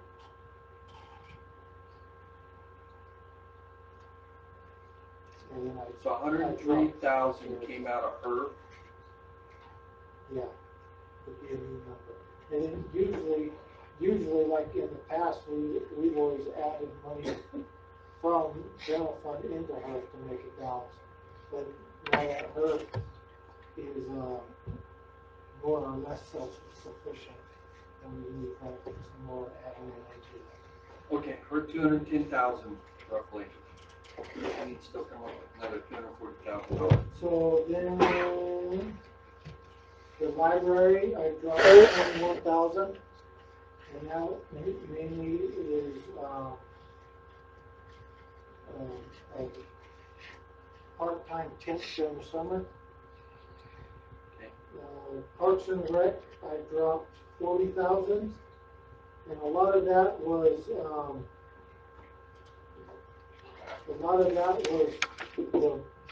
the park up there. So hopefully we'll get that park done this year. I still plan on doing that, so I dropped that. And Which part are you talking about? the Easton Park. Okay. Coming in. Then I went to golf course, and I dropped, 25,000 there. And that's mainly, vehicle and equipment parts, and things like that. Will they still be able to mow and do everything? Oh, yeah, they'll be able to mow and do everything. For how long? We just made, well, for the whole year. I mean, well, is this gonna be a permanent downturn, or Oh. is it just temporary, or do we know? I don't know, unless some folks get back up. But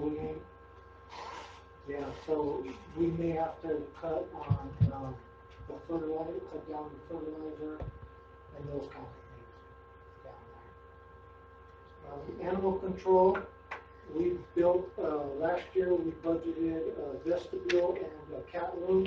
We built that, so I dropped them down. What do you mean? Cut the budget. I cut the budget. I cut the budget 10,000 in that one. However, Merrill got married, and instead of having single health insurance, he's got family now. So bottom line there, the net of that was 1,500. So drop. Police department we already talked to. Fire department, it's But not. that amount from the animal department from last year, that was just a capital expenditure. Yeah, it was, we budgeted. So did we We budgeted it under materials and supplies.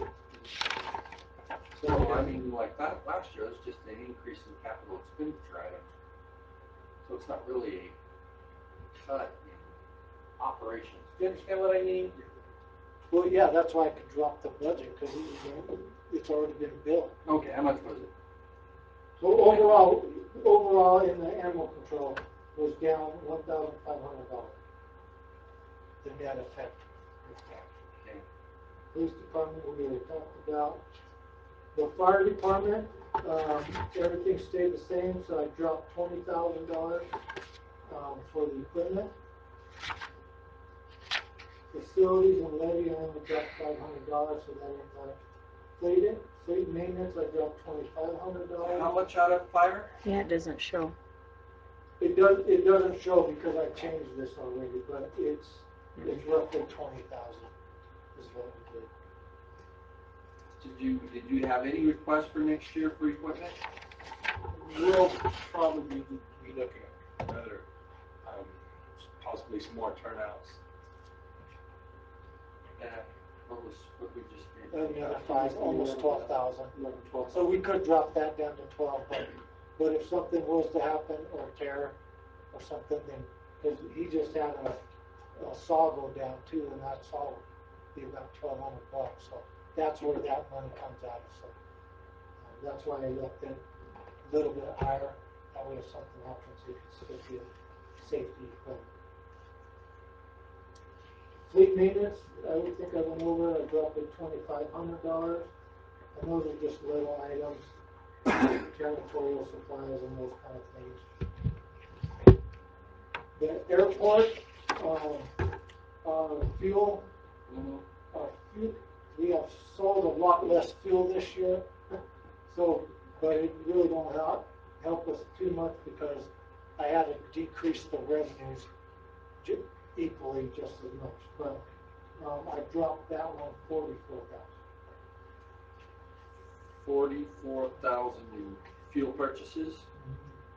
So what would happen if we suddenly saw an increase of fuel purchases? Would we just not sell it? Yeah, we'd have to, if it's gonna go over our expenditure limit by the end of the year, we would probably just have to stop selling it, or just not buy it generates revenue. But it doesn't matter, it has to be in the budget. Well, at that time, we just wouldn't have to, we wouldn't be able to over it. I don't understand that. Magistrate and senior center, we left the same. Andy? What's that? If we have gasoline and we purchase from somebody and we're selling it, we're making money on it. Correct. But once we pass a budget, you're held by that expenditure limit. So arbitrarily, let's just say in June, when you guys pass the final budget, and it's 4.9 million. Well, if we go hog wild on fuel all of a sudden, and we're now buying $100,000 worth of fuel, if that puts us over that 4.9, we can't do it.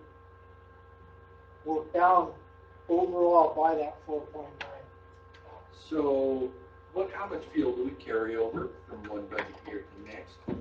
Well, last year was a crazy year. Usually we order fuel twice a year, and last year we ordered it 4 times. And I don't know if our fuel was so much cheaper than the surrounding area or not, but our fuel was, we went from usually the 50,000 to 90,000 last year. It doubled. And this year, that was last budget year. This budget year, it hasn't been nearly as high for some reason. I don't know. I can't tell you. So essentially, cutting out $44,000 in fuel is not. It's really not a balancing number because you're cutting 45 in revenues too. Now, if you're talking about smoke and mirrors, that is real smoke and mirrors, no. So we can't. You need to put that $44,000 back in there and find some other place to cut $44,000 because that's not a real cut. All we're doing is losing services. Yeah. What we're losing, the only thing that you could cut out would be however much fuel is left over in the fuel tanks from the end of one year until the beginning of the next. Because I can always increase the expense, but I got to increase the revenue too. So either way, it works. But it's not a true cut, a true number cut. Doesn't the fuel lose something sitting in the ground for 6 or 8 months at a time? It does. Well, it depends on the temperature and time. So, we have to, we dip it every week and get a measure on that. And, our program is built to allow for some of that flux in temperature and loss and stuff. What is the estimated loss? You know, I couldn't tell you without looking at it. But it's, there's a Temperature loss, and but it's not. Storage area make a big difference on how much fuel gets hot or cold, how much you lose in evaporation. Yeah. Yeah, If you there's a want to see how whole, much evaporation you get, watch them fill the tanks up down at Bradco. And when they're filling that tank, come down to my shop and stand inside there and watch you get gas down. Or you lose it all. Yes. And that's why I couldn't understand, we're talking about buying it twice a year, and it sits in the ground for 4 or 5 months. It's gotta lose its potency and everything else. Do we make enough on fuel to break even? right now, yes, we do, I could say that. Right now, when the fuel prices are good, we're making about 50 cents a gallon. The years that it was bad, I would say we probably weren't making any more, we're probably losing. I know a lot of guys come here and fuel up because their Flagstaff's like $1.04. We are competitive with, I think St. John's might be lower than us. They are a little bit lower.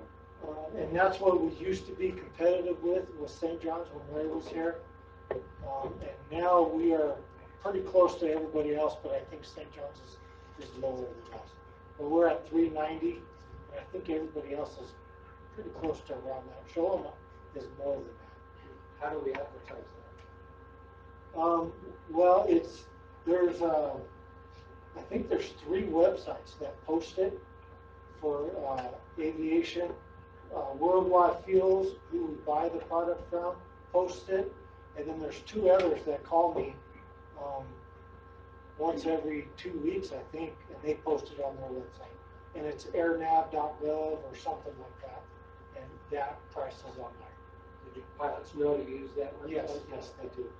And they shop, that's why I think when we were way lower than St. John's and the prices were good, I think that's why we went through so much, because they knew we were the cheapest gas in town. So I don't know how much value we get out of it with those guys flying in here and just buying fuel.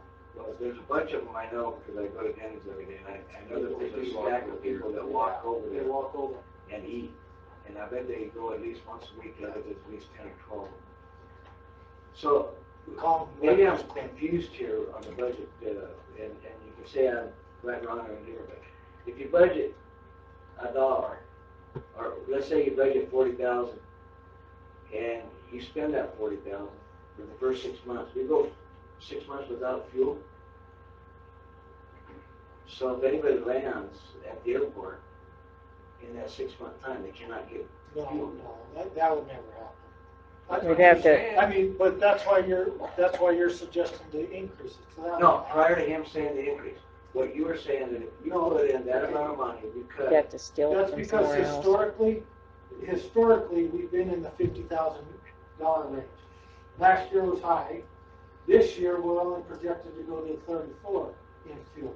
So I thought that would be okay to go ahead and drop it back I down. understand that. Because that's What I'm saying is, historical number. okay, but what I'm trying to ask is, whatever number we put in there, if we put 100,000 and we spend 100,000 in 6 months, the rest of the 6 months, we would not have anybody that could get fuel at the airport.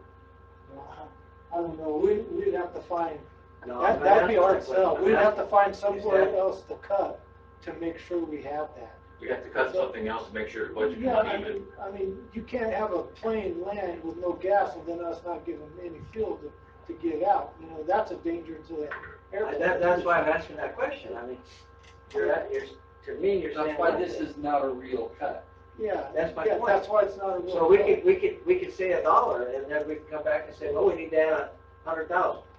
Right, that's So why it makes it's no not a real difference. cut. So would you not pay somebody? Because if you pull it out of the budget out somewhere else, where would you pull it Yeah, out? I The mean, we just have to 170K find, I don't know, we Well, have to can find, convert.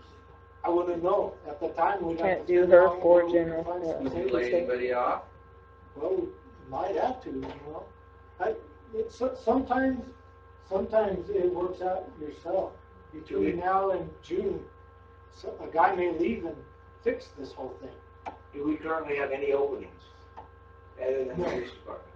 No, other than. Do you currently have any thoughts of anybody leaving between now and the budget year? There are several. What are the other cuts? We're only at 364.5 thousand with your 44,000 airport cut. Where's the other 90,000? Well, that would probably be in some of the increases in revenue, so then we'll say that the revenue. Take some money from others. We went through it. We went through every department. So we had an increase in court fines of 20,000. Hold on.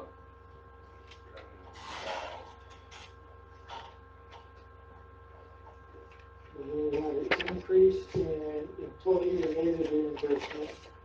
And those are individuals that retire from the city. How does that work? So if you retire, you're allowed to still have our insurance. However, we don't pay it. We don't pay anything for that. They have to pay the whole amount. So that is revenue shown in that. How much is that? Last year we budgeted 23, and because we had some other guys retiring, we're going to break that number. So I budgeted 35, so we don't go forward. Okay, you're showing that as a revenue. Will we replace those people? What's that? Will we replace those people? No. We won't. So you're not showing, so we're doing a hiring freeze. Well, not really. I mean, What do you mean, not really? If you want to call it Then that is not a savings. You have to take that out. No, if you want to call it a freeze, but it's like, if Big O is going to retire, and we have two people that can move up and do the same job, then we don't need to fill that position. It's an efficiency. I understand that, but I want to know for sure that we are not going to rehire positions with people that have stated that they're going to retire. Those positions will not refill. That's the only way we can put that. That's the only way you revenue can in. balance the budget. Is we got. No, you cut somebody. Oh, yeah. That's how you balance the Yeah, budget. exactly. That's what we're looking So at. if you want to call it a freeze, then yeah, we would freeze Big O's position in that case if he retired. So if you move somebody up in there, would you give them a pay increase? Probably, yeah. So then is that showing in the revenue or in the It expenditures? is. What does that increase? You know, it depends on the person. So you're already showing that in the. Yeah, if you could go back to the last couple of pages, I go through every individual, so, and the salary and areas, so if you want to talk about, so in this case, Can you give me a page number? it's the third before last. It's page 4 of the salaries and areas. Yeah, I got it. So in this instance, But he's not in general fund, so he's not gonna yeah, affect he's not general in general fund. fund, so it don't help entirely. But So then why'd you give me that as a general fund? it didn't. He's not in general. Yeah, you did. You said 23K employee reimbursement, so we can't use Big O. Is that part of the 23K? No. That's other retirements. That's Vicky James. That's Vicky James, that's how are we whoever's still paying for retired. hers? How are we still paying for Vicky James? We don't pay for it. But how is pay for she it. in this 23K number for next year? She retired last year. Because on policy of the insurance, they are allowed to pay for their insurance. I understand that, but how are you using Vicky James? I need a list of real people that are gonna retire next year for this budget to see how you got this $23,000. Vicki James doesn't count for next year, she only counts for this year. I guess that's what I just need to have a work session and come up with that number. Okay, let's go on, that's Because, another you know, number. that don't even tell you, because if Oscar decides not to go on our insurance, that's totally up to him. He can retire and go on state insurance. That is beside the point. So once they I wanna retire, know how we get this $23,000 revenue increase. so once they retire, does all that revenue go into general fund? Maybe that's the better way to ask it. Yes. So if Oscar comes in and writes a check, even though his salary is out of utility fund now, the reimbursement will go into general fund. Does that make more sense to you? But it doesn't. He wants So to- if he retires, what he would pay us for his health insurance is gonna be deposited into what general he's fund. wanting is he's wanting, say I have $30,000. He wants to know what that 30,000 and each person that makes up that 30,000. Well, how else do you come up with He this wants a number? complete If there's detail. not real people that are really gonna retire, you can't just make up this number, you're just throwing a number out there. Aren't you? I'm going off of projections, and so a lot of times when we do that, because there again, when I set up a budget, I don't always know if they're gonna take our insurance when they retire or not. So I take, what I do is I take wherever we're at when I set this budget, and I project it out going forward. And that helps me set it up. So is it always 100% accurate? No, but it gives me in the ballpark. It gives me a ballpark figure. So this is just a projection. You may never really see that. Correct. We may never see. Not a problem. So now, but my question is, the whole hypothetical Big O retiring, and he is fully funded out of the utility fund, correct? And the utility fund pays for his insurance, correct? All of his EREs and Correct. everything comes out of the utility. Correct. So how would that all of a sudden translate into a savings unless you're transferring money from the utility fund? Right. Big O in that situation wouldn't be a general fund savings. Okay. It's a utility fund savings. So how much, 23,000, how many employees would that be, 23, to come up with $23,000 in? Well, it's not much because it's depending on what they pick. Because at that time too, they can pick whether they have insurance or just dental. So it's about 14,000 a year, I think, Per employee that per we pay? employee that pays. But some of them only pay dental. So anyway, when they retire, they can pay, but they have to pay it out of They pocket. pay out of pocket. And so we set it up as an auto draft to make sure we get that money every month to pay for that. So it's not really a revenue.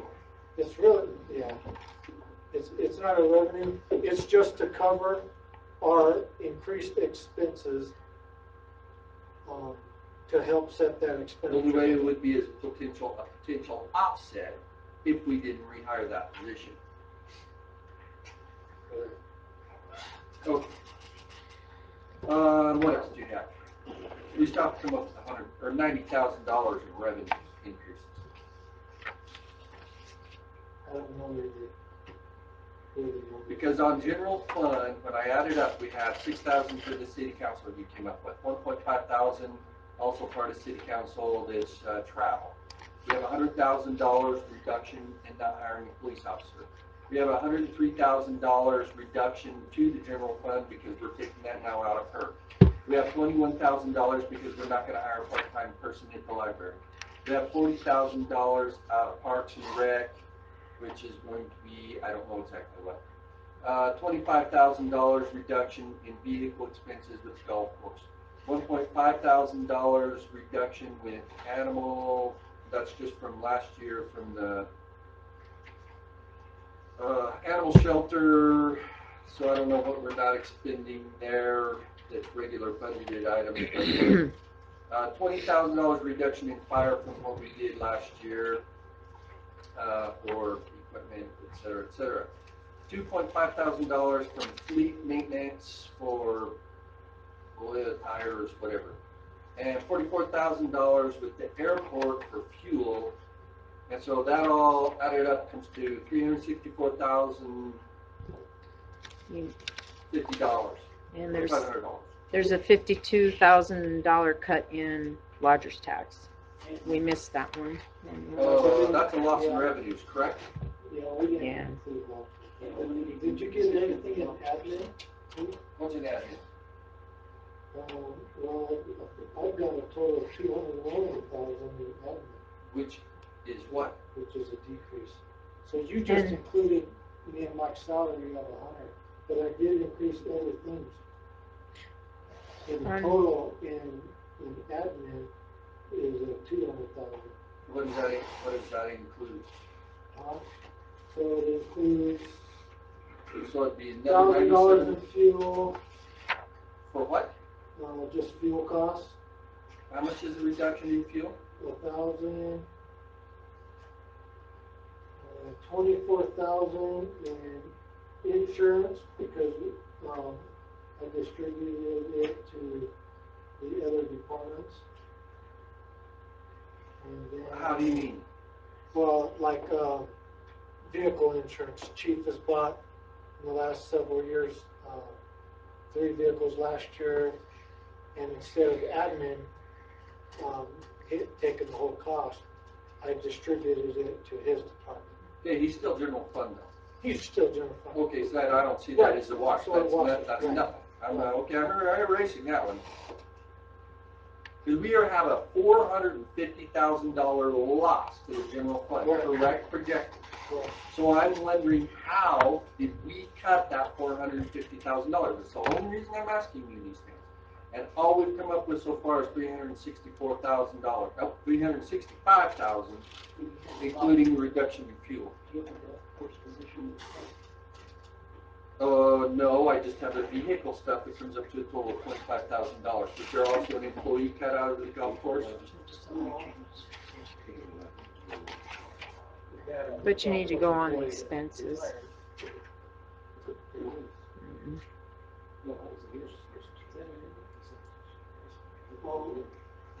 So this one doesn't have, this one is the elimination of the golf course employee. Michael Dell was in the Parks Department, which is 36,000, and I transferred him out to the golf course, and then in this budget, his contract wouldn't be renewed in July. So there's another 36. So Mr. Ogelsko are gonna be, Well, this is just preliminary, guys. I'm just saying, you're not transferring the funds back into Parks Department or anything like that? No, Pay his salary? no. In this budget, his position would be eliminated.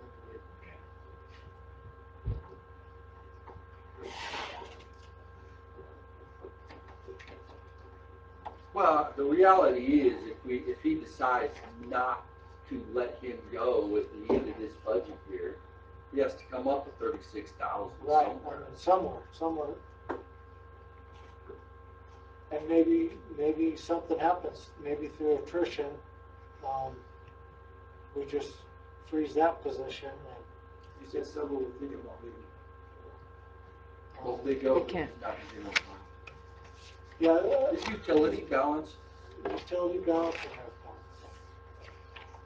balance. The only one that would be concerned as we start now would be the general fund. Did you have other revenues? Court fines increasing by 20. We're really close now. Court fines, court fines increased. But what happens if they close the court? 401, and the court fines increased 20,000. Yeah, according to projections. So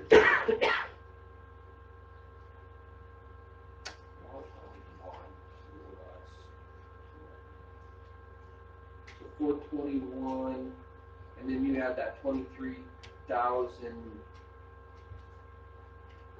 potential of people retiring. it wouldn't get replaced. That was, And did you include the fire department? yes, I got that, at 20,000. Okay, that's where it all is. So we're pretty close. No, we're right there. And then, like I said, in talking with Chief, some of these numbers have already changed. And so we'll be discussing those already when we set up special meetings, work sessions. So if there's no other questions for tonight on those. I have one, I do have one question tonight, but I was waiting to see if all the vice mayor was now. Yeah, I'm finished. I have other follow-ups, but not on this same page. Okay, on this particular budget, on page 6, you've got the grant for school resource officer, it says vacant. This is 42,000, 2015 budget year. And then you have fiscal year 2017-18. So my question here is that it looks like the total payroll, are you looking at filling that position? Every year, Chief and Aaron have been applying for, and I guess something is like it. Every year we've been applying for a school resource officer, and if that was ever to be funded, then I have that in here as a grant. So let me finish my question. So if you paid the gentleman or lady, the officer, $42,000 a year, right now the total cost of that position would be $121,000. So there's, according to this, there's $79,645.42 in EREs. Is that accurate? that's accurate. That is because we have to pay 77.36% on a retirement. I see that, I'm just asking. I'm asking, so, is that in the budget this year? That's included. So if we was to get that grant, the offsetting revenue is in the budget, if we get it, and then we'd be able to hire that position, and it'd be budgeted. So that's one of those items that has to be included in the expenditure Do we limit. have anybody going to the public safety retirement system to find out why this, I mean, it just seems a little absurd that the whole state is hiring an officer for $50,000 and paying $80,000. I mean, I don't know how a county or city officer with that type of retirement system is stand by. And it just seems like we don't question that, but I think I am going to question that. Because I find that I don't question you. I'm saying the public safety retirement for one officer is the same as the second.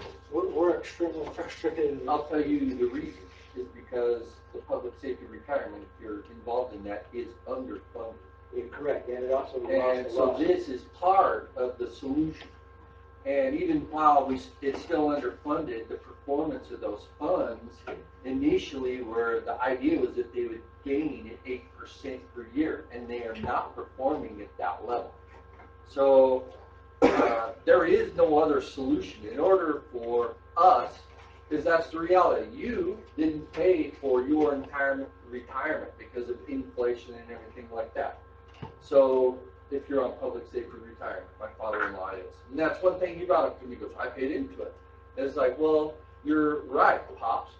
You did pay into it. But if that money had not been invested effectively so that whatever he paid into it actually ended up that the day he took his retirement, that the funds that he had paid into actually paid for his retirement. And that's the problem, is that it didn't. The money that was paid into it, that he paid into it, didn't actually fund his retirement. So we're paying for his retirement and every other retired law enforcement officer by paying law enforcement officers. They have to pay for that. So we're making up that difference. But even still, we're not shrinking that $30,000 shortfall. There is theoretically, if you saw a huge decrease in overall in the state of Arizona of number of police officers, you'd either have to increase the amount of withholding with all these entities, would have to pay more into it. And that's another thing that most people don't know, is that Holbrook is liable for every single police officer that is retired under our retirement system. We're liable. So, Councilman Dixon, you retired with the city of Holbrook, correct? So whatever his retirement is till the day he is no longer with us, passes away, we have to provide that under law. So he retired under our retirement system. So if, no matter what, if that fund, which is managed by the state of Arizona, well, actually they have their own fund managers, if it ever is totally depleted, they're going to come back to every single entity and say, he worked for you, you agreed to pay him this, you agreed to his retirement, and we will take out of our general fund and make sure that his retirement is paid. And that's the way the law is set up. So it's underfunded by 30% because the entire fund has not performed the way it has, and the recession sure didn't help it. So that's why we're paying that huge amount. Are there not concerns about it? There are tons of concerns. They talked about rolling the public safety retirement in with the ASRS, Arizona State Retirement. How much is it underfunded? Arizona State. Actually, this year, they didn't increase it at all because they met their terms. But we're 100% funded. That I don't know. I I don't haven't think seen the we are. actuarial, but yeah, Because we have to show that on our budget now that we are underfunded. How much in do our we show? audit, we show it in our audit, and I don't have the audit papers right now. It is underfunded as well. But the state does an actuarial every year, specifically on the PSRS side of it, and they tell you what your obligations is, how much you're underfunded, and that's how they come up with that 77%. So we'll show a shortfall in our budget by law, that's been the new law in accounting, just so that we as elected officials can look and be like, we're underfunded $150,000 or $500,000. It doesn't mean that we have to pay it. It's just that if the day came that we ran out of money or that fund ran short, yes, we would have to pay it. The same with the school district with retired teachers and all of those things. So those are one of those big things, you know, when we look at politics, all the way out to the big structure things. There's states like New Jersey, they're underfunded by 93%. There was huge problems out there. So Arizona's in really good shape in comparison to other people. But are we underfunded? Yes, we're underfunded. So, but that's why you'll see lots of pension funds don't work very well. That's just a thing we're going to have to deal with at some point in the future. We'll just keep the can down the road until we have to.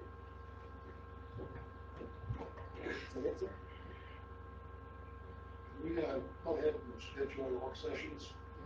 Give us time to look at this. This is just for today. And I think last year, did we do it an hour before the regular meeting or after?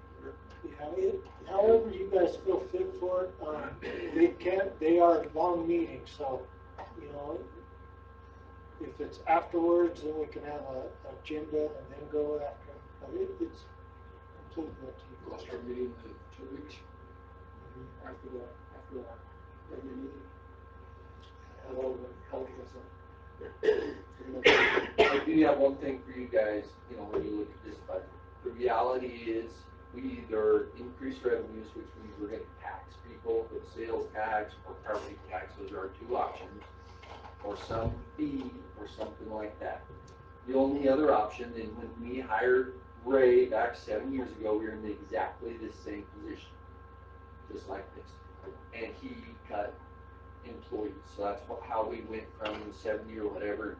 We saw some good years, and now we're in a tough situation again.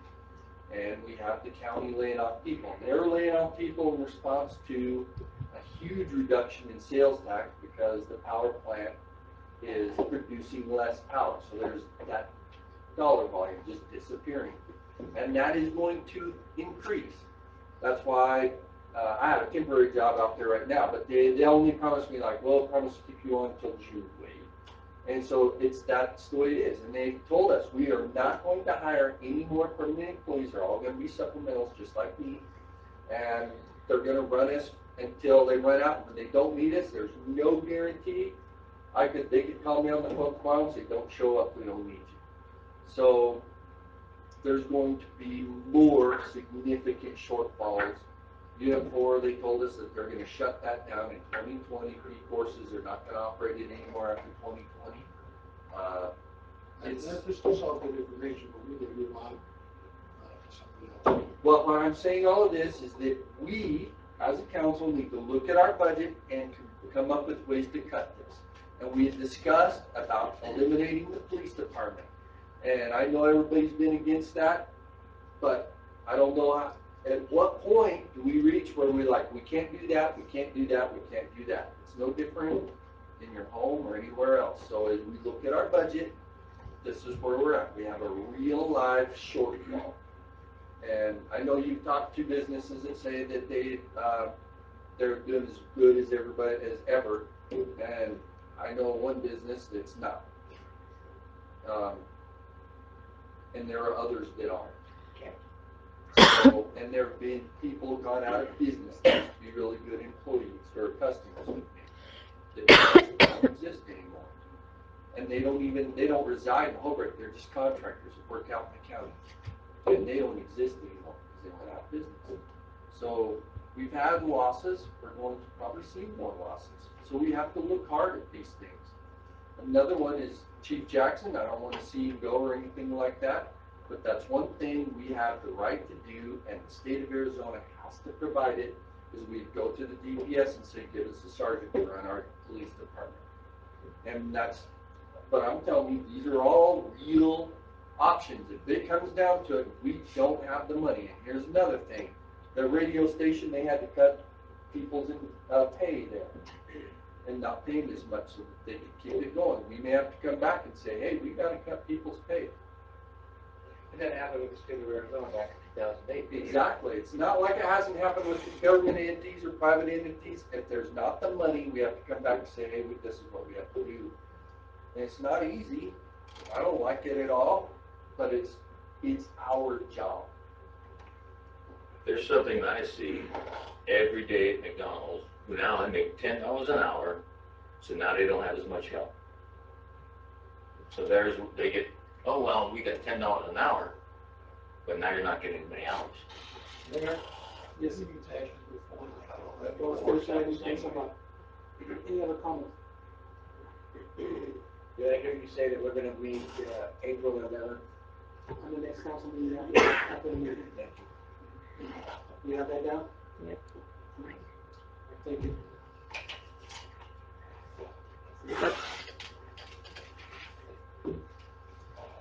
Okay, we'll move to item A that we moved.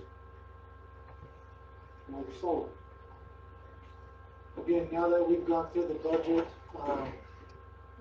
the number that stuck out in my mind, if you guys want to move forward with it, is the 100,000 to ensure that officer was hired. If you guys so choose to put it on the election, or we have an election. So you did say earlier that we had to have a certain amount, and you also have, That's why the 100,000 stuck in my head. so we could actually ask for a special election for 100,000 to supply or to keep the police department. In other words, I don't want to just do 100,000 and have it go to Parks and Recreation. It's Can we not, specify where the money goes? Correct.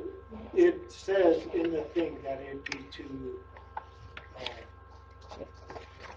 it's not a special election, it's a not regular special election. It's a regular general, and that's the only way you can have it as a general. But it states in there, it'd be 100,000. For life, health, and safety issues, right? Yeah, so, for officer. But if we don't, Judge Stanley, have to make the decision tonight, or Cost it's of- too late to do the general. Right. You like to do it this year.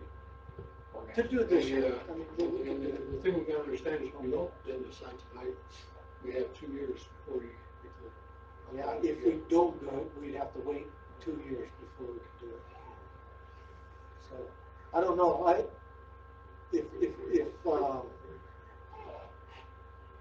if it's absolutely necessary, then that's what we're kind of looking at, to fund that police officer, make chief fully staffed, and then if it doesn't pass, there again, that's just to put it on the ballot. Now, the other scenario is, what if we don't pass it now?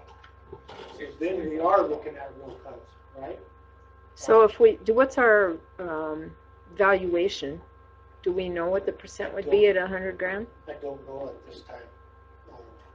I'd have to get that from, well, we'd have to back into it first with the dollar value.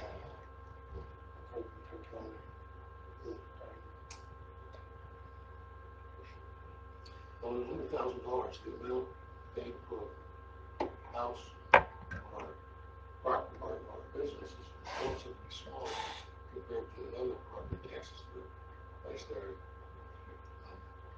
I'm thinking that if we wait 2 years,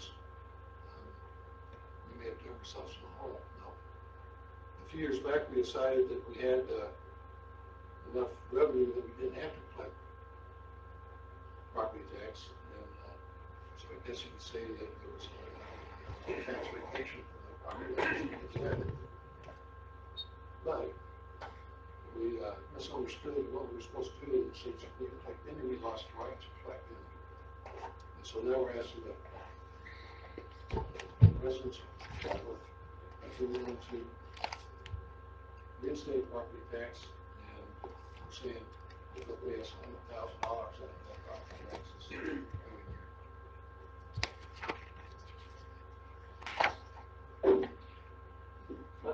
I'm looking at this, the official ballot, and in the blanks where we need to fill in an amount. You're saying that it has to be a dollar amount? The top one has to be a dollar amount, and then once that dollar amount is voted on, I'll have to go back to the valuation and find the rate. Okay. So what would this be? Is it gonna be an amount per household or the total amount that's gonna be? Well, what it'd be is so the last year that we collected it, if I remember right, I think we collected roughly $65,000, and it equaled to be a rate of 0.2789. And what that means is for every property of $100,000, it is $27.89. So we'd be asking for a little bit more.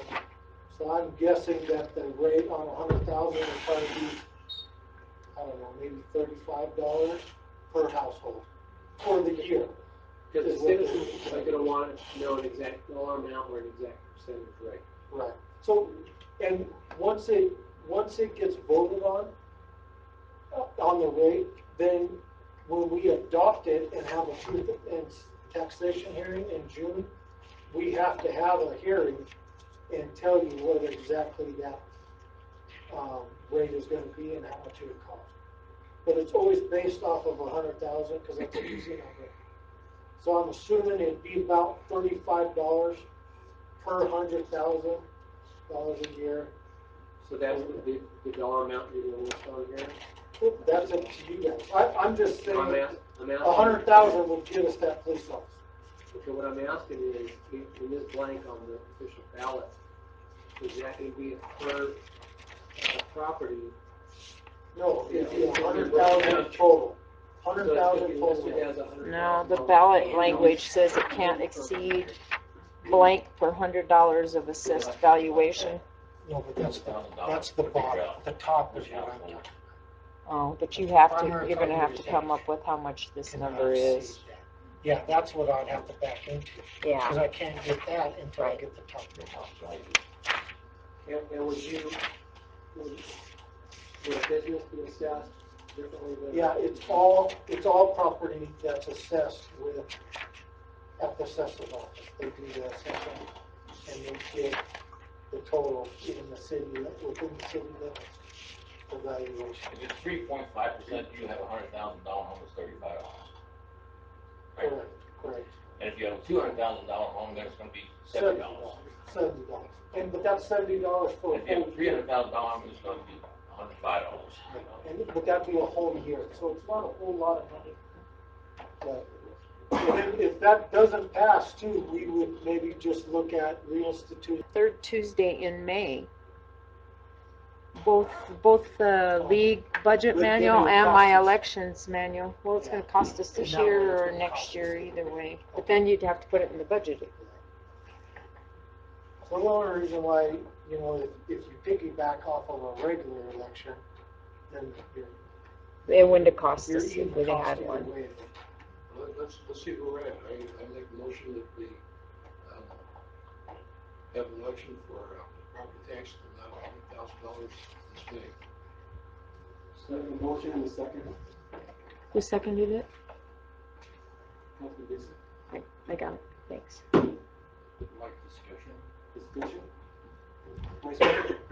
I'd like to raise it to 200,000.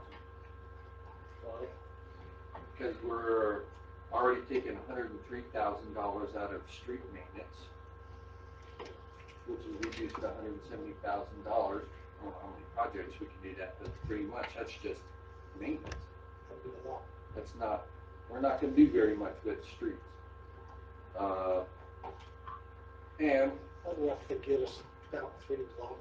because we're down $450,000 in sales tax. If that trend continues, the reality is we're going to be going to the voters saying, hey, you guys, for whatever reason, are choosing not to purchase products in Fire, Holbrook, and emergency, maybe or it's law. on Amazon. I don't know how many people purchase stuff on Amazon. Do you? How can you do that? See?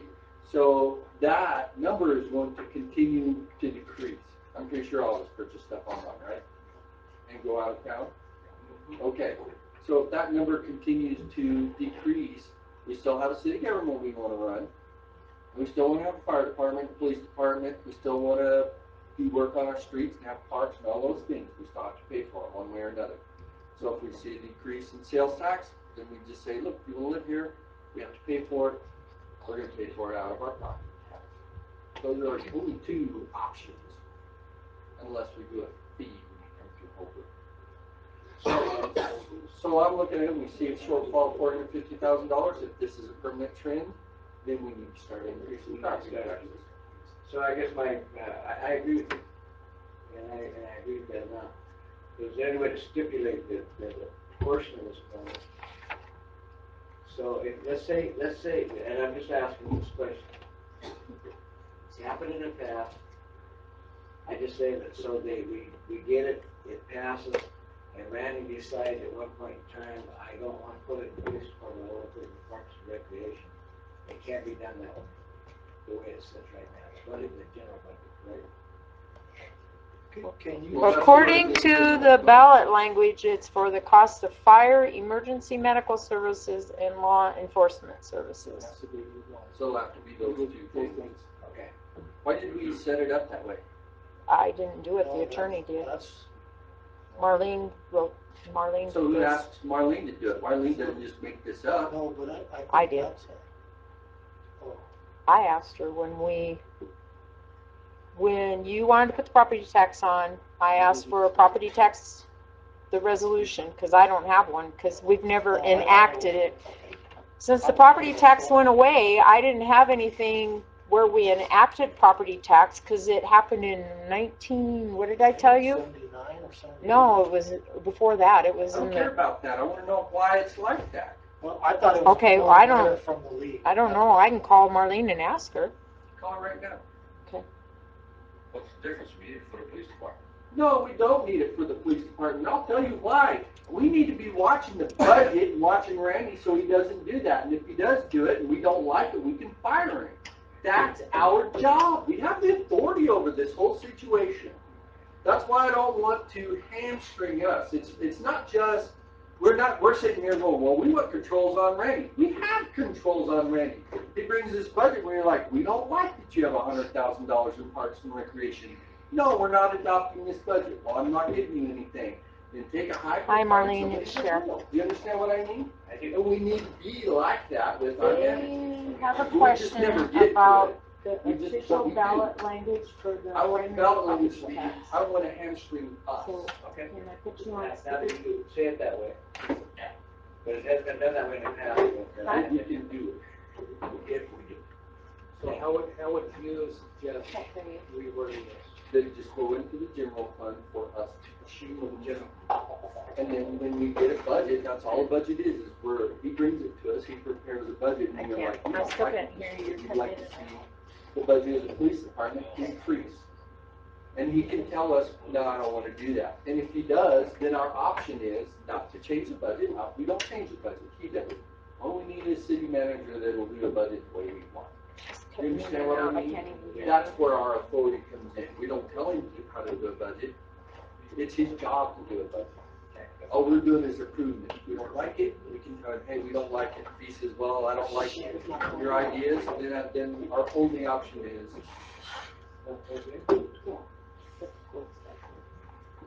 Yeah, now I can hear you. Yeah. Okay, so what did you ask me?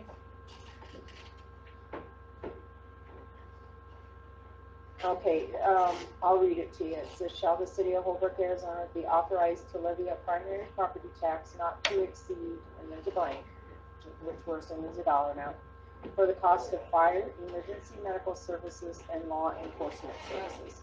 And now I'm going to put you on speakerphone and I'm going to ask you a question.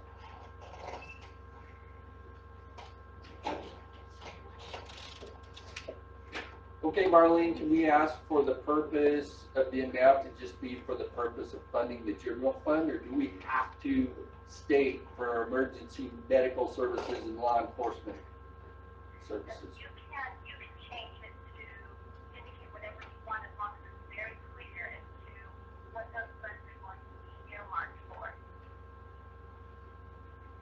So we could just add to this emergency medical services, law enforcement services, parks and recreation. Well, then when it's specific, so we just list everything in our budget. Fire, police, parks. Well, everything that you intend to use those funds for in order to increase property tax. Now, generally, people probably do that for public safety purposes, which is what you had in there, what we had in there previously. But whatever you intend to earmark that for is what you're going to include in that ballot language.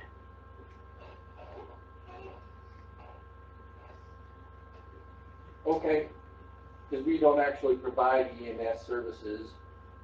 That's somebody else, so that doesn't even fit us.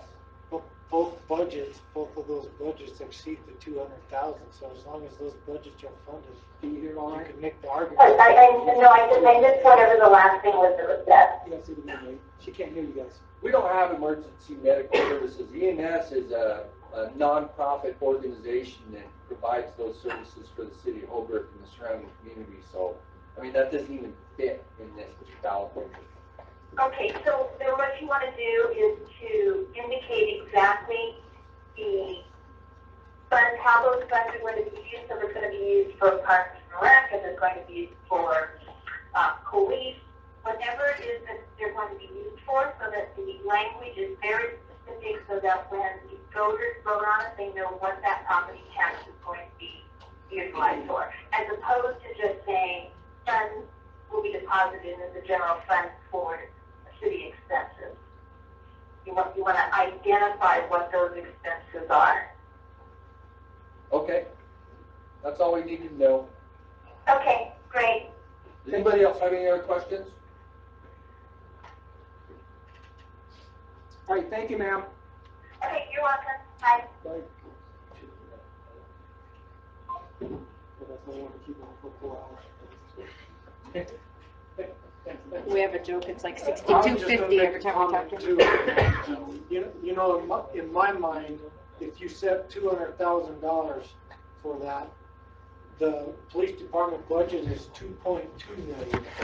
So you could always, unless the police department goes under $200,000 in the total budget, you could always make an argument that that 200 is going to fund the police department.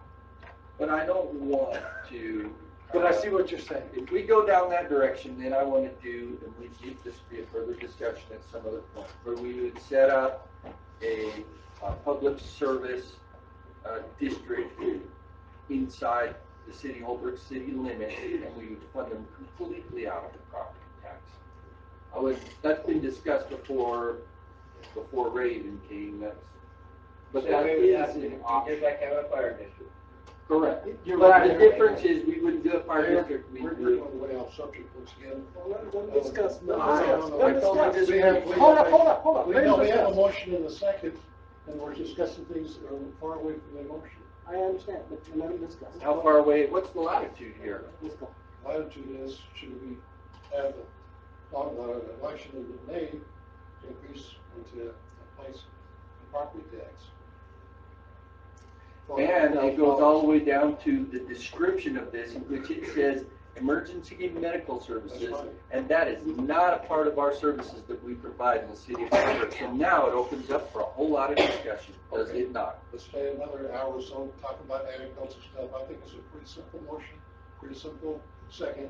Let's have a vote, and then we can, or if you can want to make a amendment to my Those- motion, if you want to make an amendment to my motion to change that, that's fine. Do that. Okay, then I recommend that we vote this motion down.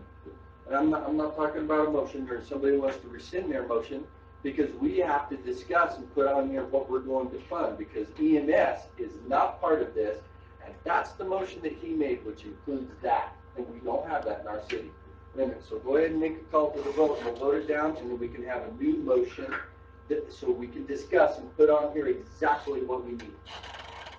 Have a motion in a second. Call for the vote. All for the vote? All in favor? Aye. All opposed? Aye. Nays have it? Did you? I didn't say anything yet. I'm trying to find out what's the motion, what are we voting for right now? What's the motion? To drop this one and put a new one in? No, we gotta, you see your paper, it says on there, EMS? On the ballot. On Okay. the ballot, we don't do EMS. So we can't, she just said, you have to state exactly what you're gonna use I it for. understand that. And we don't have EMS, and so Wade is saying we have to take that out of there. Right. Basically, it's a And that's what we're voting for. I said, yeah. Say what? Name? So it's a 2-5 vote, it failed. So now we need to redo this and list in here all of the items that we want to fund with this tax. So what are they? We have law enforcement. Fire. Yeah, you have fire, law enforcement. We don't have, fire.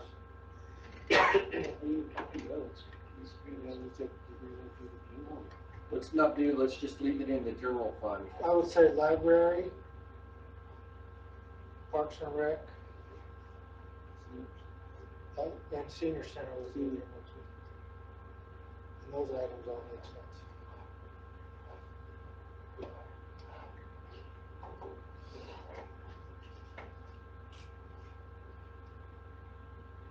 Senior center specifically? Or is there, what's the specific line item? We call it senior center. Senior Senior Citizens, yeah, Senior Citizen Center.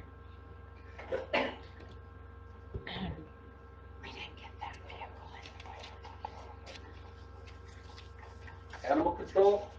Or animal, what do we call that department? We call it animal. Or, yeah, all of it. Police department.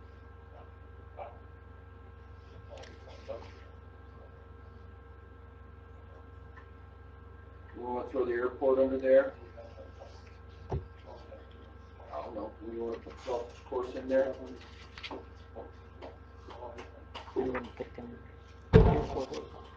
What are all of our departments? Admin, City council, admin, community. lodger's development, tax, community development, Parks and Rec, golf course, animal control, animal control. police library, department, library, magistrate. fleet golf course. management, facilities maintenance, and magistrate. And Senior center.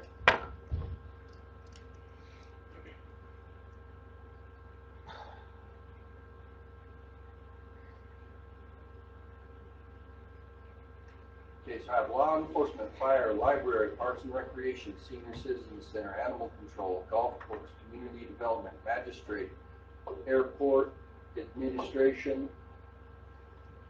What have I missed? Yeah, I don't even know if you need all of those. No, this is, what we're saying is we're gonna spend it on each of those things, so we're gonna divide this amount of money up 40 different ways. So what we're going to do is divide it up. No, we don't get very much of anything. If we list, we don't have to divide it equally. No, it says the cost, it says that that will be used for these things. Yeah, And that's so the same one is more. the- So as long as we're specific. It might be used for these things. Okay. It might be used for some of these things, is that what you're saying? Well, what did the attorney say? It's not. Pardon me? What did the attorney say? He say, this is the Well, way. he said you have to be specific on how you're gonna use the money. If you put down the police and we gotta spend somewhere on the police, if you put down the golf course and we gotta spend somewhere on the golf course. And pretty soon you divide that amount of money, so nobody gets much of anything. We need to be more specific, exactly what we want to spend. If that's what you said, this property tax, we have to say, well, we're gonna spend it. We're gonna say we're gonna spend it everywhere, then nobody's getting anything. Are we under the same restrictions? Is it really restricted like that when we enact this in? We're saying how we're gonna spend the money. Yeah, I don't know how you would ever get accused of anything, because it's there again. Well, I'll bet Leo would accuse us of something. But, you know, 200,000, you can make the argument, if the police department's funded, they're way over 200,000, they weren't using the 200,000 for the police. Do we have to split them up evenly between all these? No, I'm not reading it like that. No, I'm not reading it like that either. What does the state law say? It's going to go into the general fund. Once you put it in the general fund, the general fund supports those departments. I understand that. No, I think it should be a line item. Councilwoman Payne, why don't we go back? It to is a just- separate line. Why don't we go back to police and fire, knowing that any money we spend out of these tax funds is not being supplied by the general fund and can therefore be used on something else if we need to, and not make it confusing to the voters or ourselves. Because that is an issue, if there could be a potential for them to come read it, it doesn't specifically say general fund. Is your auditor going to ask you these questions and say, where's the money going? Yeah, the police department's in the general fund, so. But she said they General needed to fund be item. specific, Right, but the general fund encompasses all of those departments. but that's not specific. And we could dream up a new department tomorrow as a city council and put it under the general fund. Now that takes the specificity out of what she just said that was supposed to be in there, doesn't it? Councilwoman Payne? If it's in the general fund and it says this money is going to the general fund to support these entities. Well, it doesn't need to be that, because it goes in the general fund, and that's how we do it. We just do it for police and fire. Police and fire, and I think it'd be fine. What is it? If you spend this $100,000 in the police, that's $100,000 we don't have to take out of another fund in the police, and so we spend it how we want to do it.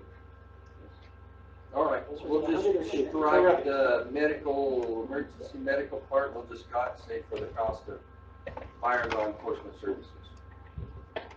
And how much for? I'm gonna go for 200,000. I want to Do we vote have on that what? before we approve this, so that we We can gotta discuss do it. Or we have a I make a consensus on motion. it. I make a motion. Well, do we have a consensus on $2,000? We don't have to have a motion. Or where do you stand on this, Pete? No, I'm thinking if, we can ask whatever we want, but if it passed, that was, and I'm kind of afraid $200,000, well, it does have less of a chance of passing 100,000. So we want to just do $100,000 this year and then we'll revisit it again next year? The thing is we make it $100,000 and we get this back on the ballot, we can always increase it without having a vote. Nope. No. Now, that's what you said the last time, if we had this on a ballot, No.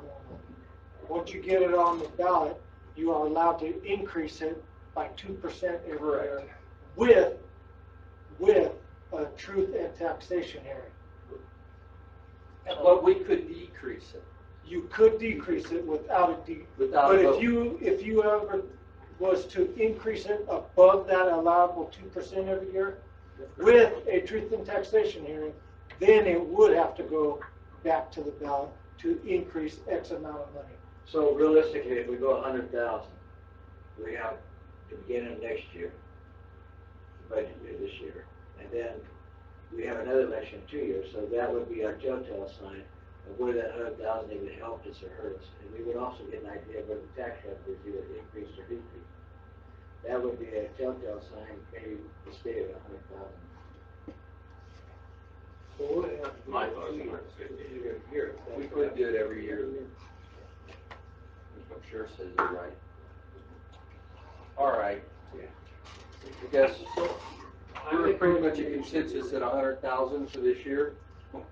So my actual thought was 150, but between the two of them. So for this ballot, Exhibit A, the official ballot, I'd like to make a recommendation, not a motion, a recommendation for discussion of $100,000 and strike where it says emergency medical services EMS, and then just leave it the rest of the way. Yes. You like that? I do. I just fixed it. Yeah, I'm fine with that. So now we can have a motion for that change. Now, unless Sheriff can check this out real quick. Yeah, I'll make a motion That? for the official I have it on ballot my question computer. for the primary property tax implementation, so part of my motion. The city of Holbrook, Arizona. Sorry. Yeah, because it's a ballot question. Okay, shall the city of Holbrook, Arizona be authorized to levy a primary property tax not to exceed $100,000 for the cost of fire and law enforcement services?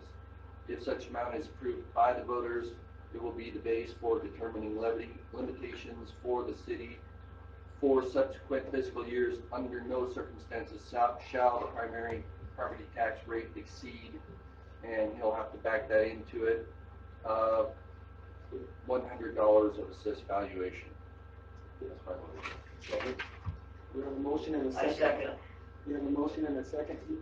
Councilman Peterson, did you? Any second? We have a motion and a second. All in favor? Aye. All opposed? Motion passed. Thank you for the discussion.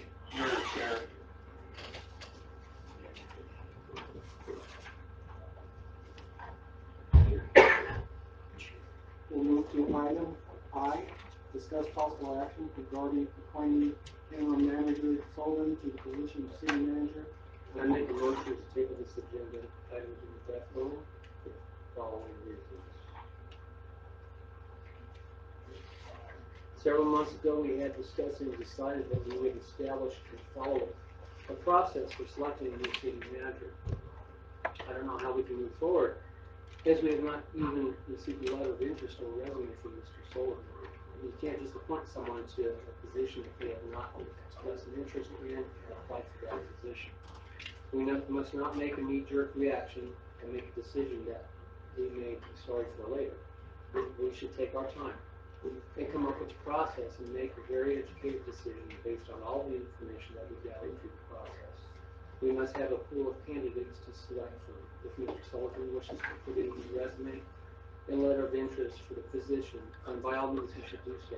However, he must compete with all other positions. If out of the other candidates, Mr. Sullivan is the best choice, then it will be at that time that he is chosen. We are putting a selection process, we are putting selection before the process rather than putting a process before the selection.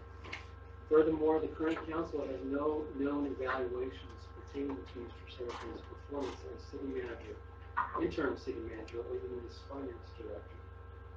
What are we basing our knowledge of his performance on? Are we aware of any commendations, reprimands, goals set, or goals achieved? Are we aware of any? Can I interrupt a second? I'm almost. I would like to. He's put forth a motion and then he goes ahead and discuss what he said he wanted to table. Are we going to discuss it or are we going to table it? What's your motion? To table that agenda item. Well, you can't table it, then go ahead and discuss it, then shut off all other discussion. I'm not sure how we can let him go forward with it, a motion to table the item when I haven't been able to present it yet. That makes no sense to me. It may be Robert's rules, but it's not personal. You know, I policy. put it under Robert's rule. Yeah, this is perfectly permissible. May I continue? Wait, I understand, he's going to be allowed to discuss this and then try to table it for everybody else? No, No, the no, motion is to table, we'll have discussion about the motion to table after I go through my points. You haven't said you wanted his points. Why is he doing his points before I get to make mine?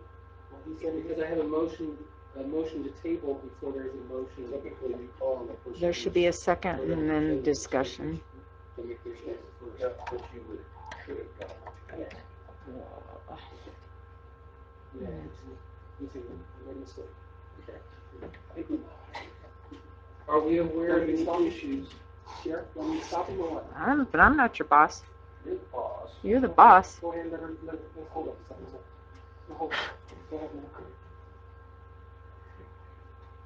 Since we had the election, we did discuss last fall how we were going to handle this, and it was decided that we would put it aside until the new council was seated.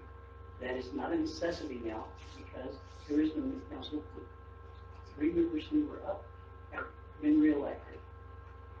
In the interim, I had many citizens of Culver come to me and ask me to support Randy as the full-time permanent city manager. In fact, when it came out that we were going to have this on the agenda, Mayor Martinez approached me and asked me to give this to you. It's an informal petition, Mayor, and it has just a few less than 100 signatures. I didn't look at every one. I know some are from surrounding areas. They are not voters. They are very much impacted by what happens here. And Randy has a great deal of support because he is getting the job done for us. We may not have done formal evaluations, but if you talk to him on a regular basis, if you go out and see what's being done, if you talk to the people about what's being done, if you share with the people what's being done, there's a lot of support for him on. That was my reason for asking this to be placed on the agenda, and I would like to make a motion that we do hire Randy as permanent city manager. The contract has not been completely, or hasn't been worked out. I talked to him informally. I was going to suggest that perhaps Wade could work with him on a 1-year contract to see about continuing it and what he's being paid now. And I don't know whether the details would need to be worked out. Wade has more experience in that area than I do. That's my motion. If I can get a second. We have a motion and a second. We have 2 votes now. There was no second on his either. I say we're To table? I'm not So- interested in tabling it, if we can discuss this now. And, as far as I'm concerned, I recommend whoever's interested, vote that down when we vote it, because I want to discuss this. I have things to talk about in regard to possibly hiring Randy or carrying him along or whatever it is. I have opinions about lots of things, and I've thought about it a lot since it's been put on, since I got my agenda. So I'm ready to call for a vote And there's also more stuff in the packet that I want to discuss. I have a list of 4 people that we recommended way back in another agenda meeting. We get requests for proposals, so I want to deal with that in this. And if we table this, then I won't be able to deal with that. So that's my opinion on the tabling. I would like to, if everybody else is done discussion, have a call for the vote. Eventually, we can vote it down, and then we can. What do you call a vote on the table? And then you can vote on that. No, on the table. Well, It's gonna get. we have a motion and a second on the table. You can call for a vote on that. That's correct. And that's what we'll call vote on the motion. At this time, I'll withdraw my motion. Okay, the motion has been withdrawn. Does CJ to withdraw his second? You withdraw your second? And so your motion was? My motion is to appoint Randy Sullivan Jr. as city manager. I'd like to amend that motion to state that we should begin the process of interviewing Randy Sullivan in order to determine a desire to hire him as city manager. So you added an interview process? Yes. Second that motion. There's already a second. That's what Pete did the second. So we have a motion and a second. All in favor? Ooh, we can discuss this. I'm sorry. Let's go to discussion. Oh, I'm so confused. Let's go to discussion. Then don't restate the motion. Yeah, you restate your motion. That we would begin the process of interviewing Randy Sullivan, determining our desire to hire him as full-time city manager. Okay, we have a motion and a second. Discussion. Oh, I like Randy just fine, but I'm not sure that I'm ready to appoint him now. I've thought about this a lot, and I'll tell you why.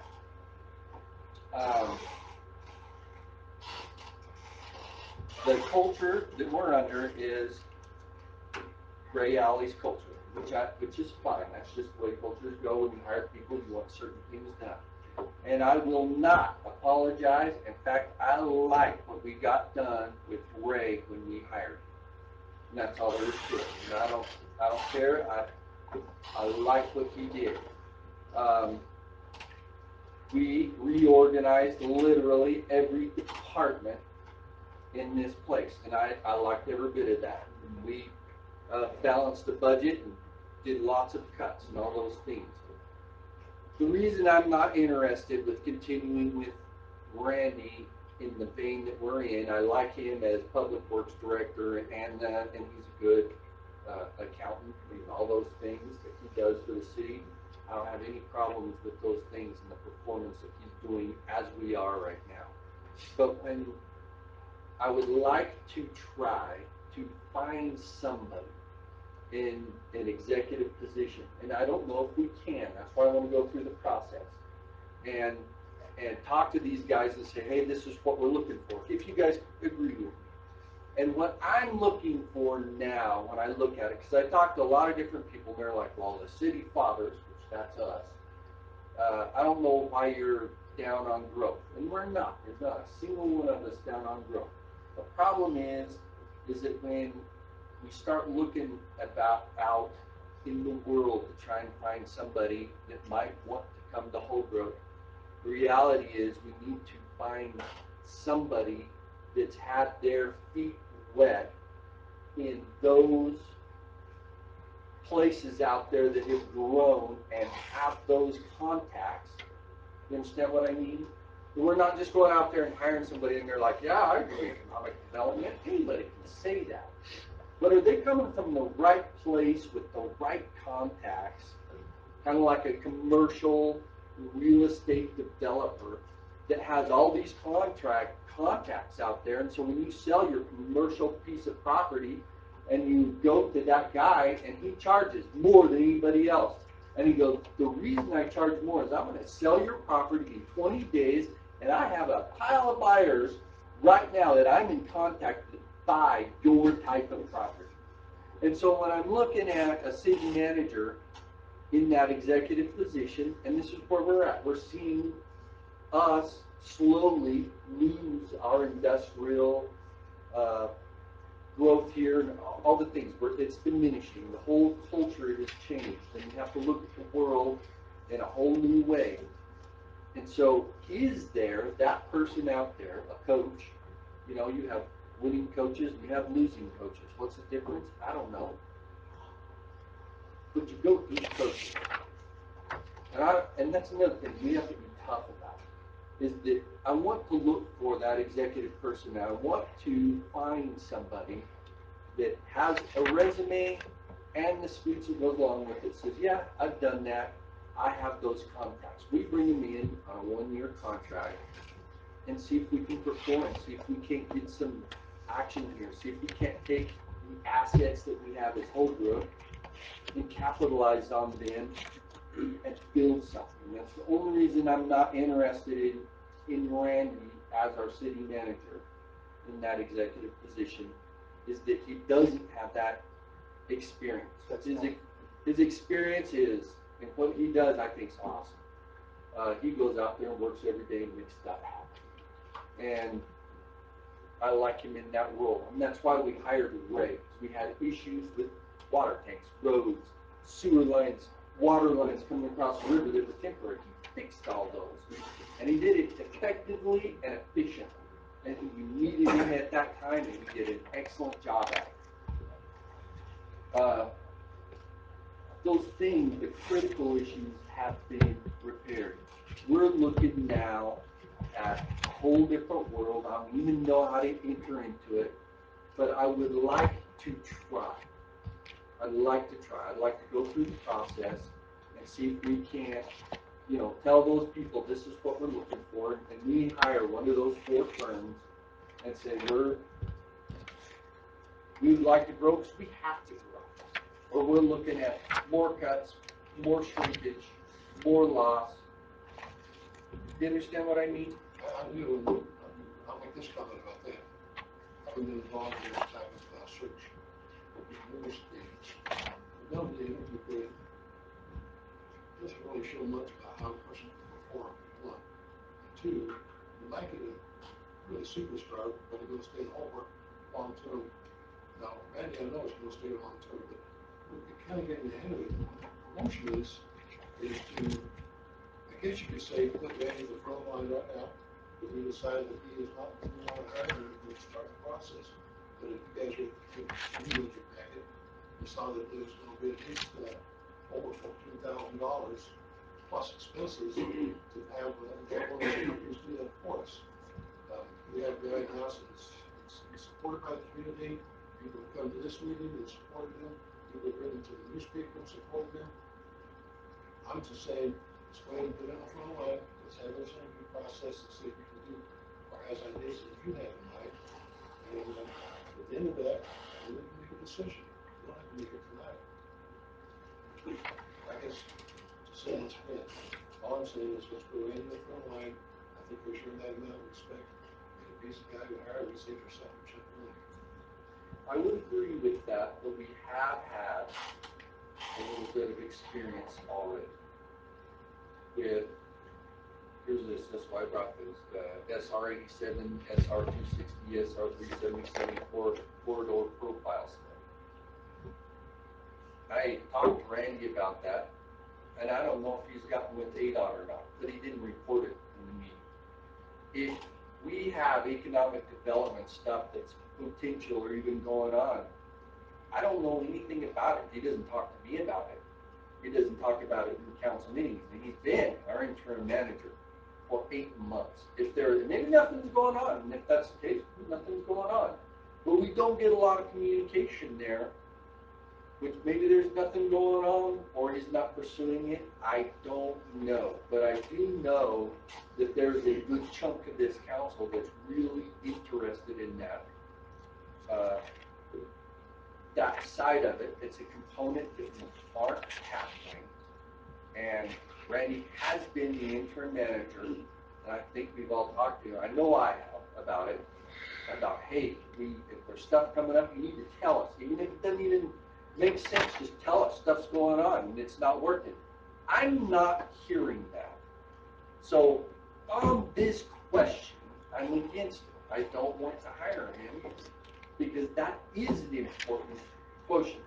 If the situation is just, Randy, we need you to do the budget and fix everything on the streets, and we're not worried about growing, if we shrink down to nothing, that's fine. He's perfect. If somebody comes in here that blows up and grows 200,000 people, he's fine too.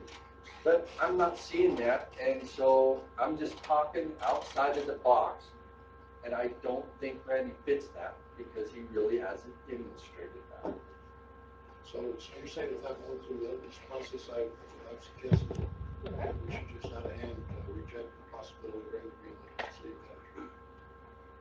manager? No, I think he should put his hat in the ring, just simply because we may look at 50 guys and listen to them be like, you know what, these guys are a bunch of jokers, and yeah, we may spend $50,000 on it and realize, hey, we're not going to get anybody. Randy's the best, and he's good.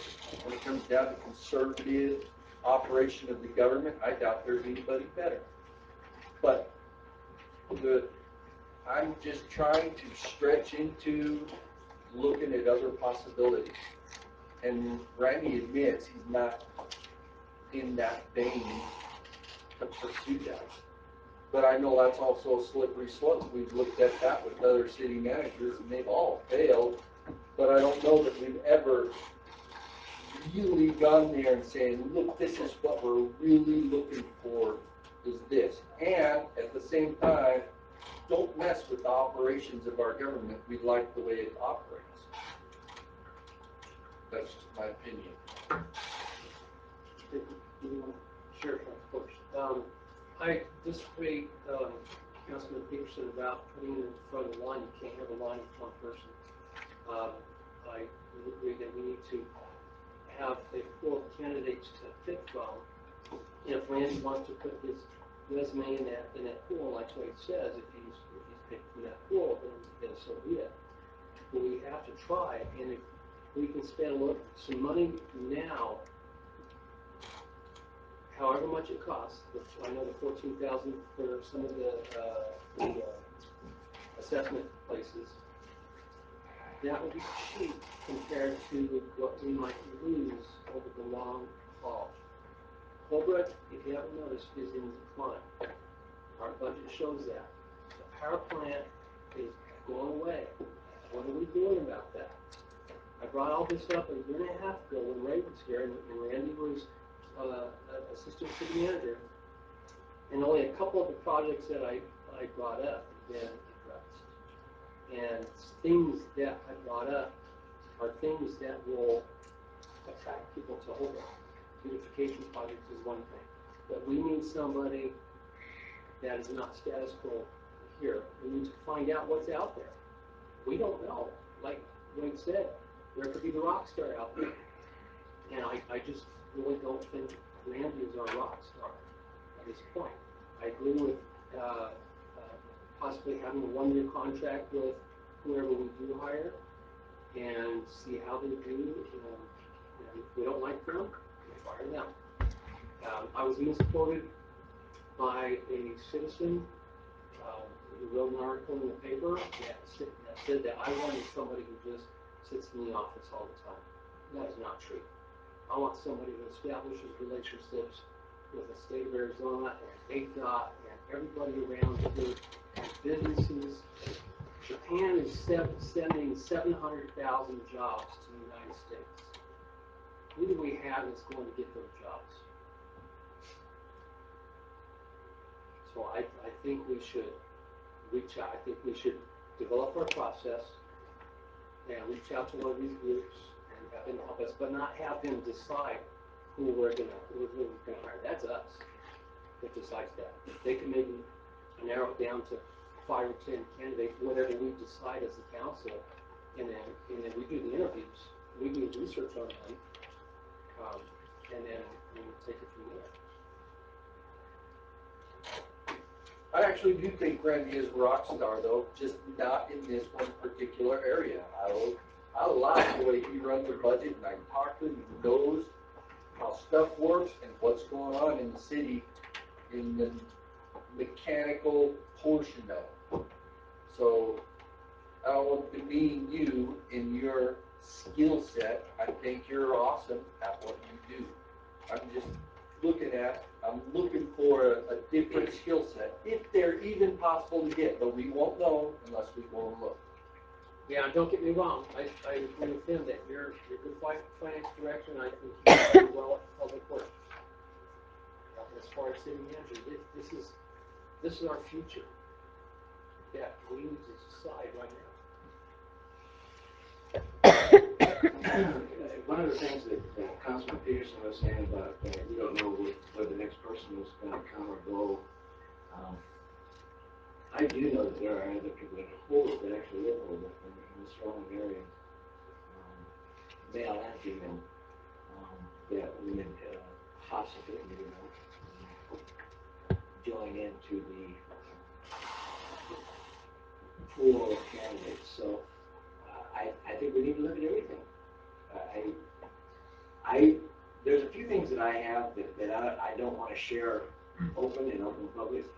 I do believe that they need to be discussed in executive sessions that concern me. I don't believe that they need to be shared out here. I just don't want to fall into the old hiring system like it used to be when people would just go, and I talked to a couple of prior employees and I said, how did you get the job? And they said, well, the gentleman came by and said, what are you doing? I'm not doing anything.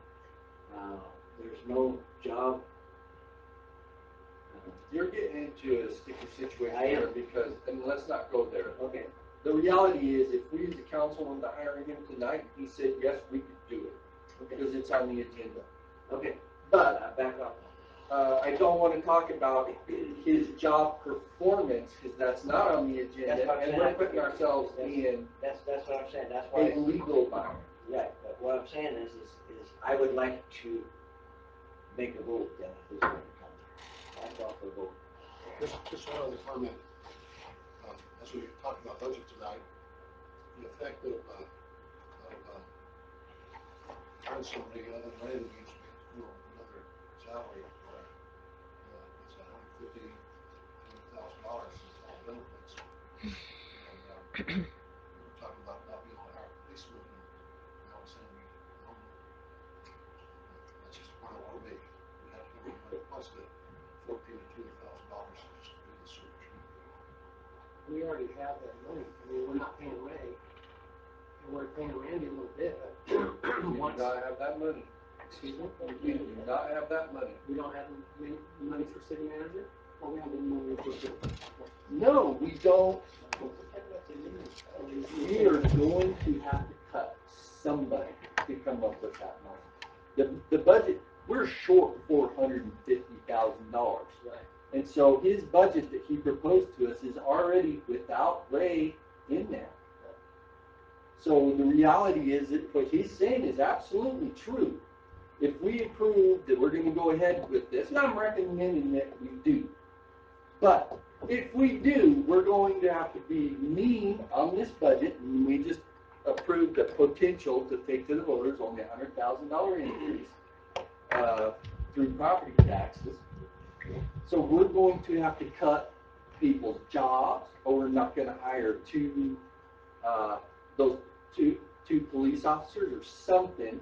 That's a reality of where we're going to be. And I assure you, by the time we get somebody hired, if we hire them in this fiscal year, which we probably would, it's going to cost us $250,000, including his salary, his EREs, and the search process.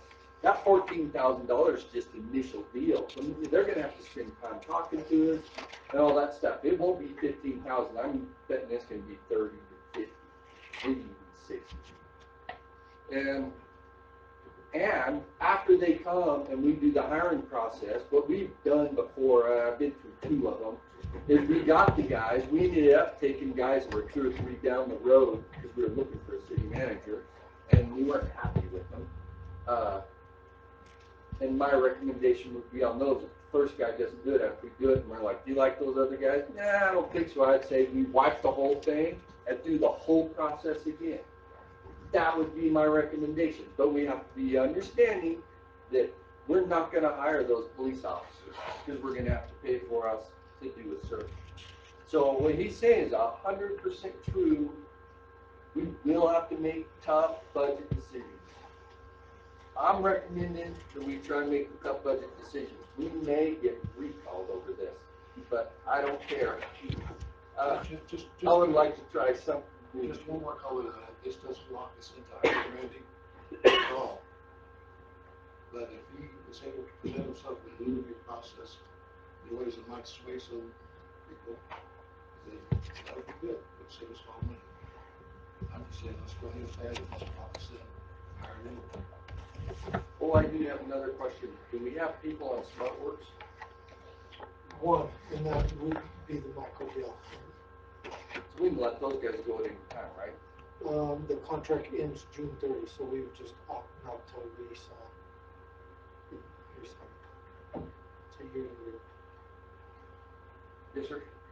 I got a comment. I like Randy. I think he would do a good job, but I think he needs some training on how to tell his people what to do. Now you're getting into somewhere you do not want to go. That's a training. This is not. And that's our thing to train him, right? No. Nope. No. You can't discuss his performance at all. And so we have a motion and a second. Any other statement? Begin the process to interview in order to begin the process of interviewing Randy is what I have in order to hire as a full-time manager. No? Repeat it. The motion was to get the process of interviewing Randy Sullivan, to consider him as a position of full-time city manager. And I stress that it's supposed to be considered for you, that's not so it just gets him the first shot to present himself. If the majority of us are not impressed with that, then we're not locked in to the time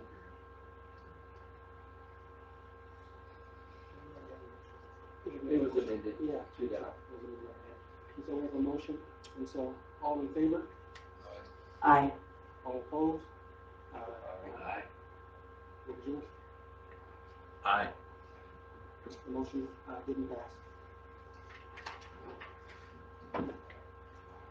We have nothing on schedule for executive session. Ooh, we all done with this. There's still stuff left in there. Okay, go. What's left in there?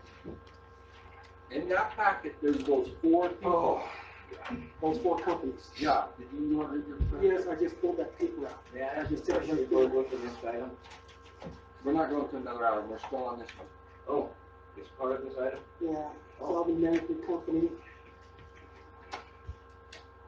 No, that on this, that's not on this. No, that's not on the agenda. That was taken off. Yeah, that was taken off. It wasn't ever put on That was the question. Well, why is that in the backup under this item? because I figured you were going to ask to see it. So I put it in the packet. It was originally on the agenda, and I went on the auspices that it was on the agenda, but all of a sudden the agenda changed and it was not on the agenda. I never put it on the agenda. Ever. All I put on was the item Francie asked me to put on in her letter. The packets are still in there though. Right. I put the packets in there because I told Randy, don't you think that I should put the packets in there because they're going to ask to see them. So that's why the packets are in there. Because you would have wanted to know the amounts, how many there were.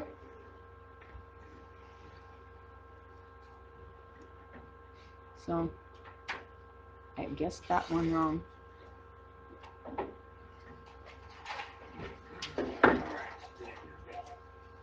And so,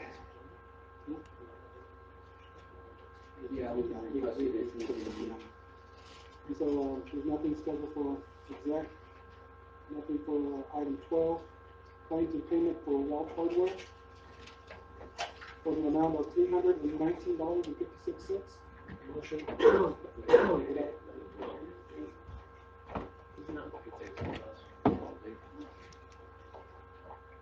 I make a motion pay $302.56 to us. We have a motion and a second, all in favor? Aye. Motion passed. We'll move to item 14. Claims and payment for Hobart Tribune for the amount of $90.63. We have a motion and a motion and a second. So the claim and payment for the amount of $90.63. All in favor? Aye. You didn't vote on the Mayor fireworks. Tyler, hold on one second. I thought you guys might have tabled the fireworks until afterwards. We need to make sure. No. I believe the fireworks passed. Oh, you guys passed the Yeah, we fireworks? didn't pass the Okay. fireworks. We were gonna move that back, but we didn't move it. What you guys did? Yeah, we didn't move it. Yeah, it did carry. One person voted against. We need adjourn. We have to, we gotta put that On the agenda. We'll put it on.